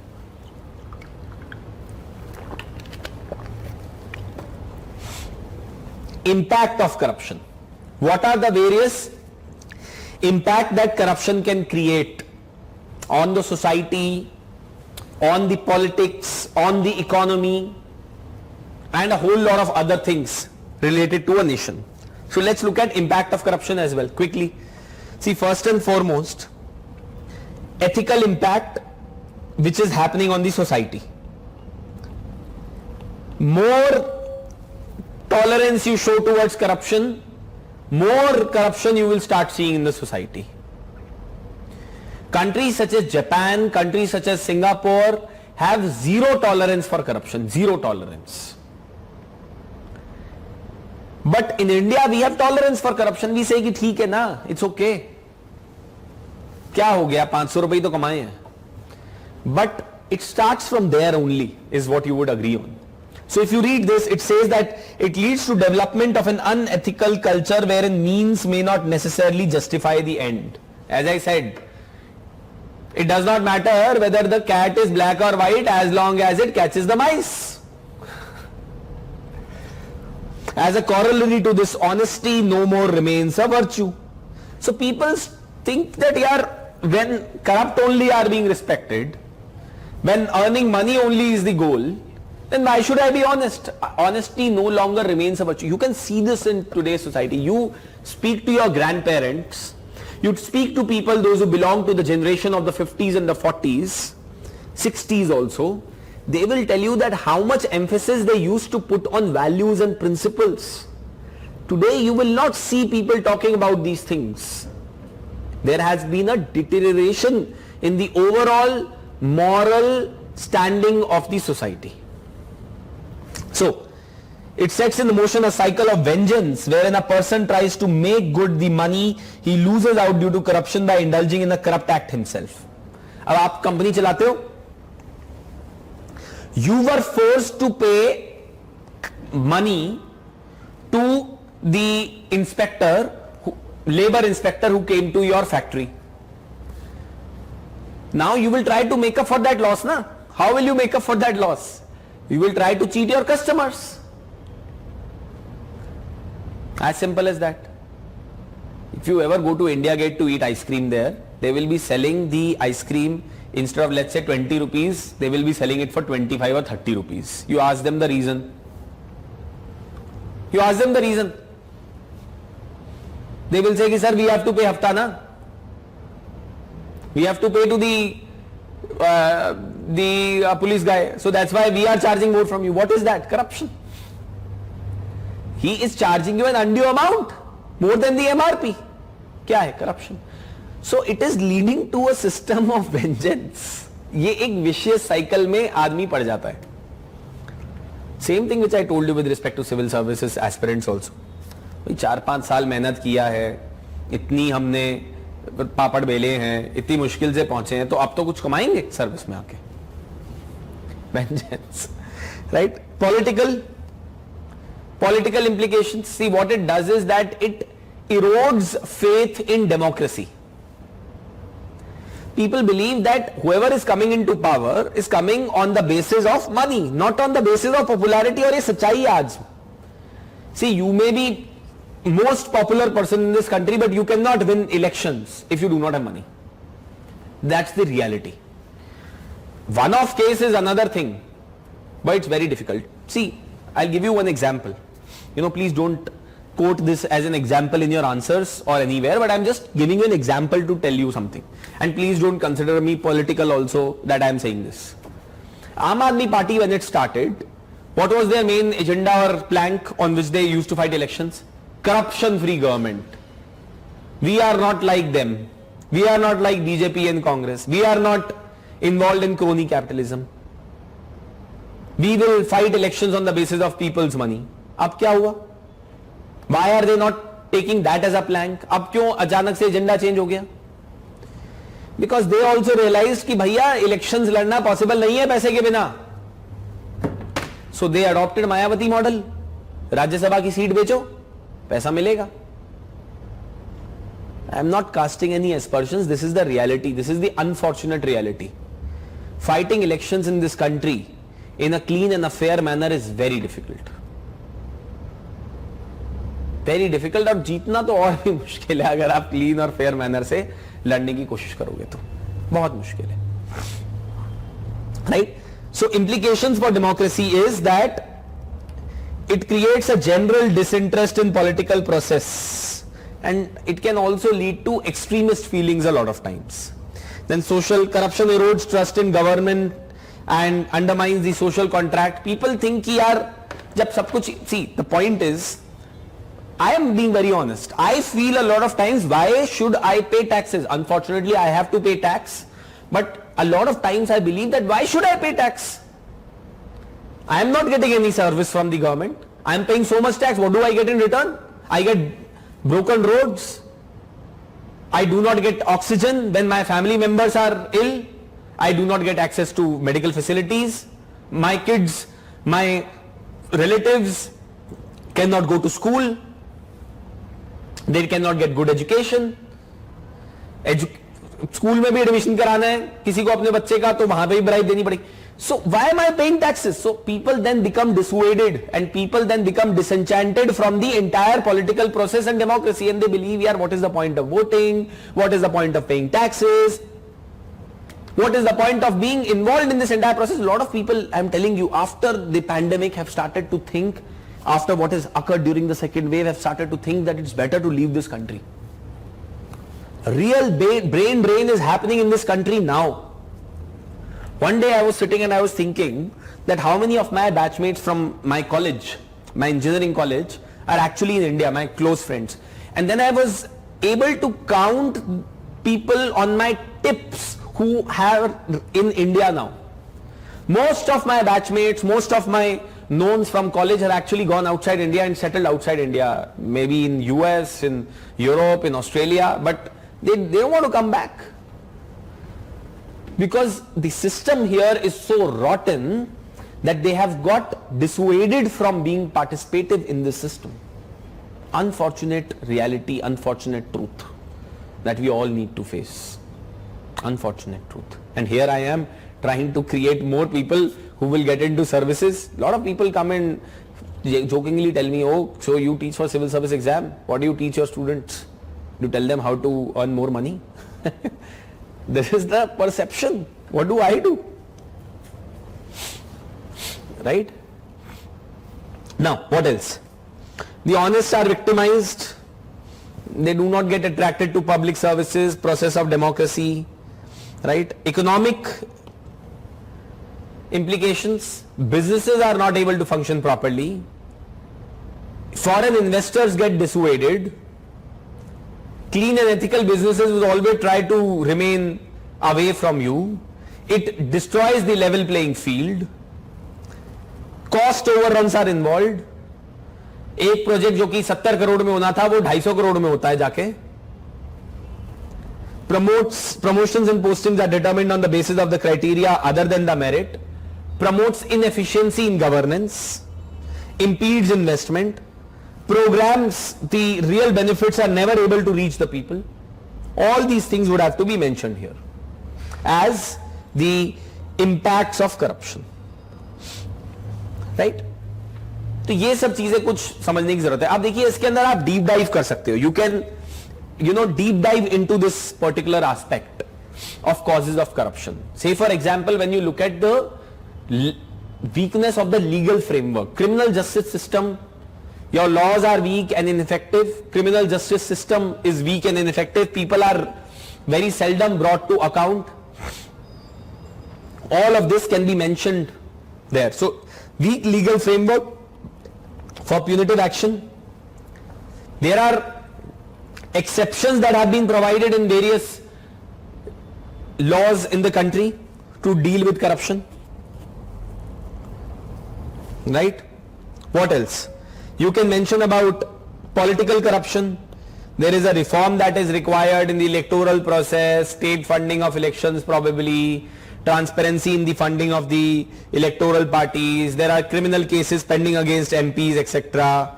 We have an economic policy that is controlled economy, etc. So ये सब चीजें हमें पता है. We know all of these things.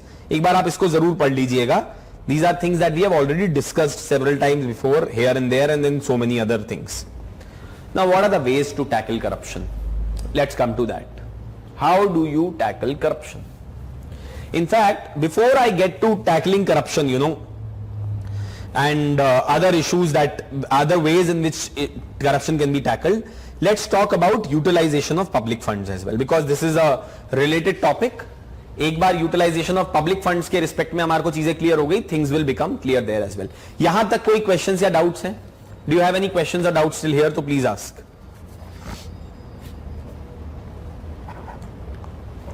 Any questions?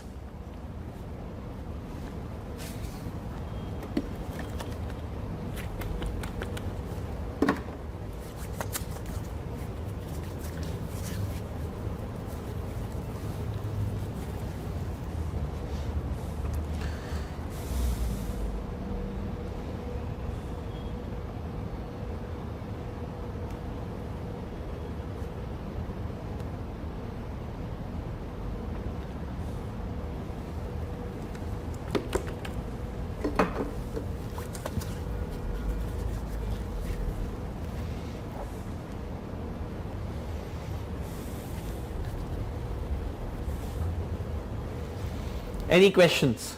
Quickly.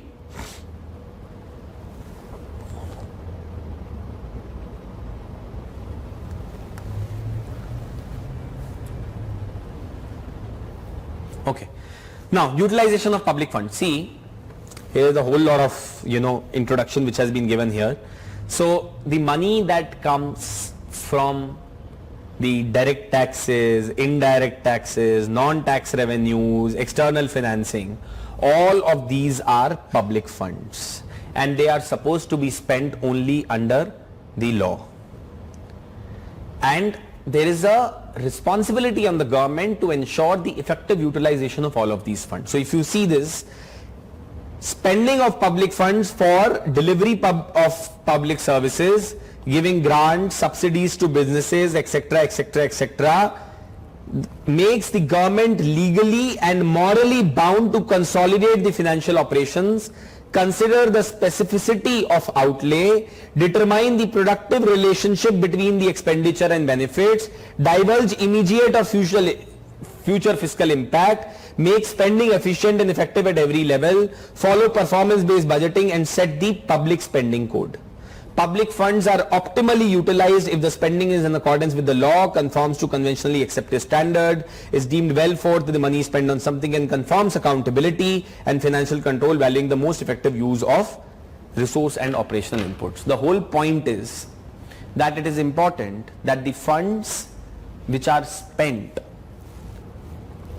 by the government, which have been collected as a part of the trustee of the people. See, government is nothing but it is a trustee of the people. The money that the government holds, the government spends, is as a trustee of the government, as the people. So therefore it is important that government should ensure that effective spending of the money happens. Sorry. Money is spent effectively in achieving the outcomes needed. जो outcome set किया था क्या वो achieve कर पा रहा है?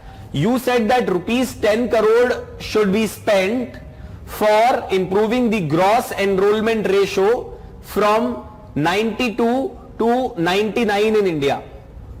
Has that actually been done effectively? Second is, has the money been spent economically? You said that we need to create 100 schools for this particular purpose. For every school, 20 crores should be spent for upgradation of infrastructure. Could this have been done in 10 crore rupees? Can the money be spent in a more economic manner? And third is efficiently. Efficient utilization of public funds. Have you deployed all the funds properly? Has all the money to the last bit been used properly for the benefit of the people? Or are there inefficiencies, leakages in the system? These three are the most important considerations that should be kept in mind while utilizing public funds. That is what is all mentioned here. So it says that effective utilization of funds for welfare services is one of the key tenets to ensure social and economic justice and meet the developmental goals. However, as the former Prime Minister of India, Mr. Rajiv Gandhi had said, this is actually a statement that is attributed to him, but God only knows whether he said this or not. But anyway, it doesn't matter to us. Only 15 paise for every 1 rupee spent on public fare actually reaches to the masses.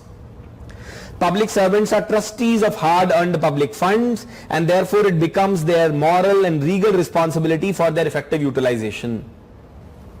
A number of socio-political and administrative factors are responsible for inefficiency in utilization of funds. But before I get there, what are the ways in which effective utilization of public funds does not take place? Usually लोगों को लगता है बस corruption ही एक तरीका है जिस तरीके से effective utilization of public funds, economic utilization of public funds, efficient utilization of public funds नहीं होता है. But there are various issues associated with utilization of public funds. Issues associated with utilization of public funds. What are they? See, first and foremost is what we need to call as misutilization. Misutilization of public funds. Please write down some examples of misutilization of public funds. Diversion for unauthorized spending. जिस चीज के लिए पैसा allot ही नहीं हुआ आप उसके ऊपर खर्च करना शुरू कर दो. diversion of funds for unauthorized purposes, right? Misutilization.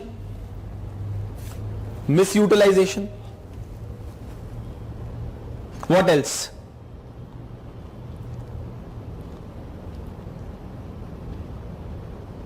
Diversion of funds for unauthorized purposes. Poor accountability leading to leakages in funds. Poor accountability mechanisms. Poor accountability and monitoring mechanisms.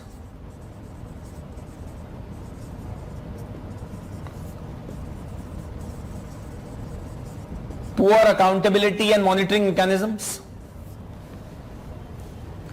leading to siphoning of funds, leakages in funds. Of course, as I said, misappropriation, misutilization would also include corruption,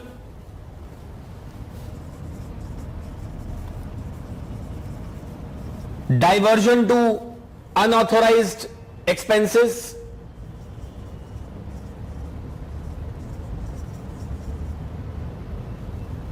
diversion of funds to unauthorized expenses,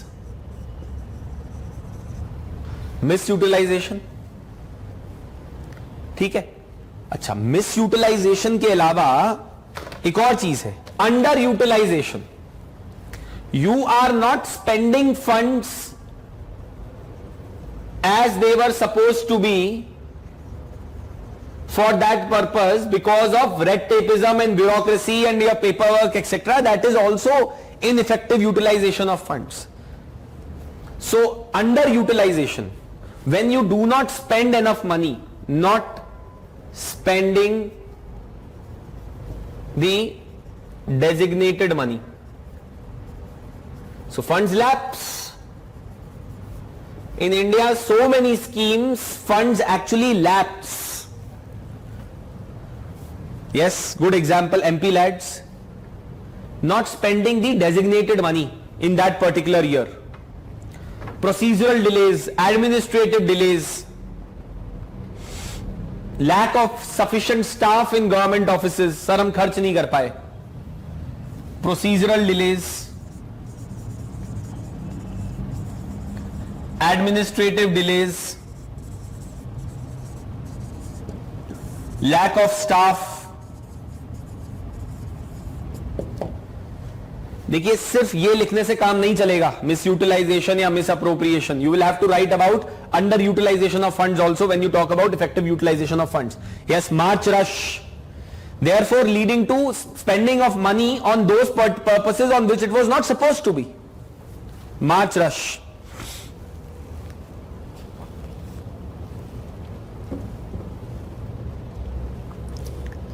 ठीक है. March rush is also something which we will be talking about. Underutilization, misutilization.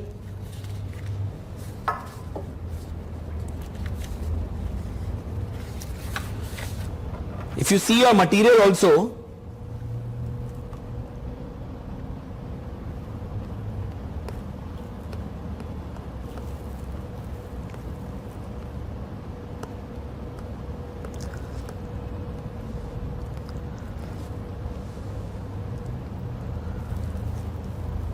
misuse of funds for political purposes, misutilization.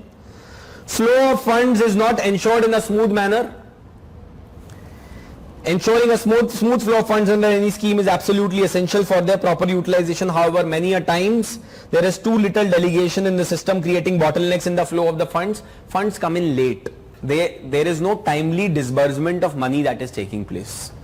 Underutilization also. ठीक है. So that's one of the things that we need to understand. Now let's come back to this. What are some of the reasons because of which ineffective utilization of funds take place in India? Reasons for ineffective utilization of funds in India. See this. First and foremost is, for political purposes, a lot of political parties and governments are involved in irrational distribution of freebies, which does not make any economic sense and rather is economically counterproductive. I remember an article which had been written by a former professor of IIM Ahmedabad once in the Times of India, and where he said that because of this policy of the government to give the freebies, businesses and startups are also suffering in India. Because India के अंदर एक culture set कर दिया है government ने कि consumer को तो जो भी मिलेगा free में मिलेगा. So consumer is not ready to pay for services. And this has carried on as a habit to the private sector also. So consumer does not want to pay for services, consumer wants discounts, consumer wants freebies. Without paying the fee, how are you going to get the service? That is why railways have been struggling in India. That is why electricity supply has been struggling. Basic amenities इसलिए struggle कर रही हैं क्योंकि इन लोग पैसा देने को तैयार नहीं है सर्विस एक्सेस करने के लिए. अब आप पैसा नहीं दोगे तो एक पॉइंट के बाद वो जो एंटिटी है that will go into debt and that will completely collapse. That is what has happened with most of the discoms in India. इतनी बिजली चोरी है, लोग बिल नहीं देते हैं, 50 तरीके की एग्जेम्पशंस हैं, 50 तरीके के तरीके हैं उसको अवॉइड करने के. So people have now become used to it. Private entities थोड़ी ना फिर टिक पाएंगी आपकी इकोनॉमी के अंदर अगर आपने इस तरीके का कल्चर सेटअप किया होगा तो. ठीक है. So irrational freebie distribution is something that you can talk about. Politicised protest, frequently ill intended process and ban by any political faction increase the incurred cost due to delay in public works undertaken. You could also talk about frequent occurring of elections in India, model code of conduct being imposed. You are not able to ensure that the economy is moving at the same pace at which it is supposed to during the elections, because all the developmental work, all the work comes to a halt. Yes, farm loan waivers, free electricity, free water. Then there are administrative reasons also for ineffective utilization of the funds. Policy paralysis, not being able to take decisions on various issues because there is a danger that is involved that if we take the decision and tomorrow if something turns out wrong then we will be held accountable for it. Red tapeism, over emphasis on rules, over emphasis on procedures, lack of public participation because of which there is lack of accountability, and as a result government can take people for the ride for a ride in this country. Lack of autonomy and public watchdogs, CVC, CAG, Lokpal. Sorry. There is lack of autonomy in the functioning of public watchdogs, as a result of which we see ineffective utilization of funds a lot of times. Social reasons, we already know, we have discussed this. Social apathy towards corruption. People have become used to corruption, tolerant to corruption. Inequality that exists in the society, as a result of which people believe it is okay to be involved in misutilization of public funds. Lack of institutional and social accounting. Implications क्या हैं? वही same. Social implications, violation of the rights of masses. वही सारा जो same कहानी corruption के case में बोला. People do not get access to basic facilities. There is inequality in the society gets even more exacerbated. Because जो गरीब आदमी है उसको नई सर्विसेज मिलेंगी अगर इनइफेक्टिव यूटिलाइजेशन ऑफ फंड होगा. See you have to understand, middle class, upper middle class, rich class do not care whether the funds that were sent for a particular hospital were utilised और not. But it is the lower class which is more affected and the most affected because of it. COVID-19 second wave, especially the way it hit the urban centers of the country, for the first time exposed to the middle class and the upper middle class in the urban areas that how the entire country has ignored the healthcare infrastructure. क्योंकि अभी तक middle class, upper middle class, rich class को government hospitals में जाने की जरूरत नहीं पड़ती थी, बट जब सिस्टम पूरा क्रम्बल हो गया तब उनको समझ में आया कि अरे this is the system that we have been living in. Let me tell you, this is the reality which people in the lower class have been living for years now. But it was never a talk of the town. Now people have at least started to talk about health because अब थोड़ा सा लोगों की समझ में भी आया कि हाँ यार ये हमारे को भी दिक्कत दे रहा है. Right? Then implications, political misallocation and underutilization has led to unequal development in the country, increased corruption, inequality within different states, etc. Economic poverty, inability to build on demographic dividend. We have not been able to invest enough in the skill development, in the upgradation of the skills, etc. and all those things. So that those things can be mentioned here, right? And in any utilization of public funds, as I told you earlier also, there are certain basic principles to be followed by any public office or by any government or by any authority. What are they? They need to follow the principle of transparency. We have discussed this. They need to follow the principle of accountability. For whatever money is being spent, they need to be accountable that has it achieved the desired results. So UPSC can ask you that you have been given so many funds. एक case study में दे सकते हैं. How will you ensure the effective utilization of the funds? क्या हो गया, class रुक गई क्या? ठीक है, okay. So what I was saying was that there are, UPSC may ask you that what are some of the principles that you as a public officer would keep in mind to ensure the effective utilization of funds. You will talk about that I will maintain the highest principles of transparency. There should be accountability for each and every penny that you are spending out of public funds. You need to be objective. What money are you spending where? It should not be driven by your biases, but should rather be driven by the objectivity of where the money is actually supposed to be spent. So your spending pattern has to be objective in nature.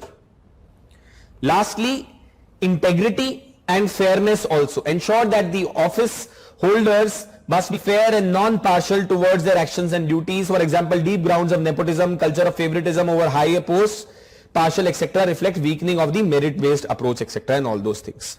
ठीक है, तो ये सब चीजें आपको दिमाग में रखने की जरूरत पड़ेंगी when we talk about utilization of public funds in government offices. ठीक है, principles that you need to write down in your answer which need to be followed for effective utilization of public funds. अब वापस आ जाते हैं जो हम बात कर रहे थे पहले, last part of it, that what are the steps that can be taken to overcome corruption and to ensure effective utilization of public funds. सबके अंदर एक ही कहानी आएगी. See, first and foremost is, it is important to emphasize on ethical values and principles in governance institutions, right? So the second Administrative Reforms Commission states that poor organizational culture has led to degradation of the values and corruption in administration in India. Public service today is no longer driven by values. That needs to come back. For that, you can suggest something like code of ethics. You can talk about training of the young officers to be done in such a manner that they should have role models, right? Right kind of role models. There should be enough deterrence also for being involved in wrong kind of activities. Deterrence की spelling गलत है, deterrence होना चाहिए, right? An ethical organizational culture needs to be built in public services in India in order to ensure effective utilization of funds and to check corruption. Second, strict adherence to code of conduct and code of ethics. Any violation, any deviation from the same should be dealt with very strictly. Any person found to be violating the code of conduct should be given the strictest of the punishment, exemplary punishment, to make an example out of it. Then see, the other thing is, you need to create an enlightened citizenry also to check corruption and to ensure effective utilization of public funds. You cannot expect the government to become accountable, transparent and ethical on its own. There has to be pressure created from you, me and everyone else. People need to become more aware. People need to be aware of how the public funds are being spent. They need to ask questions of the government. Media needs to come in and play its role in this particular regards. Then, effective implementation of institutional measures. Already whatever are the institutions that exist for checking the corruption and ensuring effective utilization of funds, such as CBC, Lokpal, CBI, they need to be made independent. They need to be given a free hand. without any political interference. Appointments and transfers for the civil services should be done through Civil Services Board. वही सब same कहानी जो हम इतने दिन से पढ़ते आ रहे हैं, ठीक है. Technology should be used to bring in transparency, e-auctions, e-procurement. Awarding of tenders should be done through the online bidding process. Information should be available on the website. Transparency should be there in functioning of the government. All these things, right? और फिर आप ये कुछ ऐसे statistics या ऐसी चीजें लिख सकते हो अपने आंसर्स में, that if corruption levels in India are reduced to those in Scandinavian countries, GDP would increase by 1.5% and investment would increase by 12%. And you can imagine the impact that it can create on the economy in dealing with issues such as poverty, health, education, and a number of other infrastructural issues that exist in this country today. Right? So this is something which can be mentioned by you in your answers. Any questions or any issues? From my end, syllabus for ethics and governance is complete. We took 8 classes to cover this entire thing. Probably this could have been done in maybe 1 class lesser if some of the classes would not have been curtailed because of different reasons. But this is all that I had to deliver. Of course, you people will have to practice applying these basic concepts now in 2 places. One, theoretical questions, and the other, case studies. Theoretical questions, I am pretty confident now. After covering what we have done in the class, you should be able to deal with almost all the theoretical questions related to the topics that I have covered. But case studies में आपको ये कुछ concepts apply करने पड़ेंगे. ठीक है? Any other questions, Avikram? Any questions that you have, students have?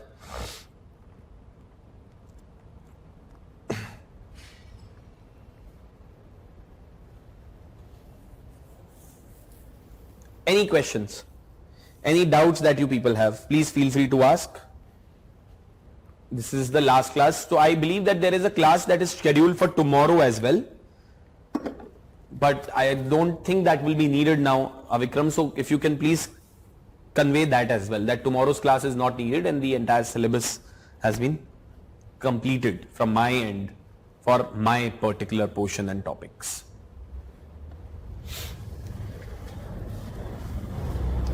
Right? Okay, great. Thank you so much, and I hope that you learned something or the other from these particular classes, and now at least theoretical portion of these particular topics can be dealt by you properly. Case study portion के लिए और theoretical के लिए भी ethics में बस एक याद रखिएगा चीज, जितने आप examples देंगे और basic definition आपके दिमाग में जितनी clear होगी, आपको उतने ही marks मिलेंगे. I have seen most of the students don't even write basic definitions in the examination, and that is why they suffer. Keep your approach very basic. Corruption क्या है, causes क्या है, effects क्या है, तरीके क्या है. इसके ऊपर जो सब है ना वो examples में आ जाती है बात. And for examples, you will have to look for examples in newspapers on a daily basis, on the basis of the topics that you have covered in the class. है ना? तो आपको वो सब चीजें देखनी पड़ेंगी. ठीक है? Right? Okay, fine. Thank you so much, and wishing all of you all the very best. If you have any questions or queries, you can reach out to me on my email ID. I will try to get back to you as soon as possible. And material तो है ही, material से नहीं काम चलेगा. Newspaper पढ़िएगा, वहां से examples निकालिए, प्रीवियस ईयर क्वेश्चंस देखिए.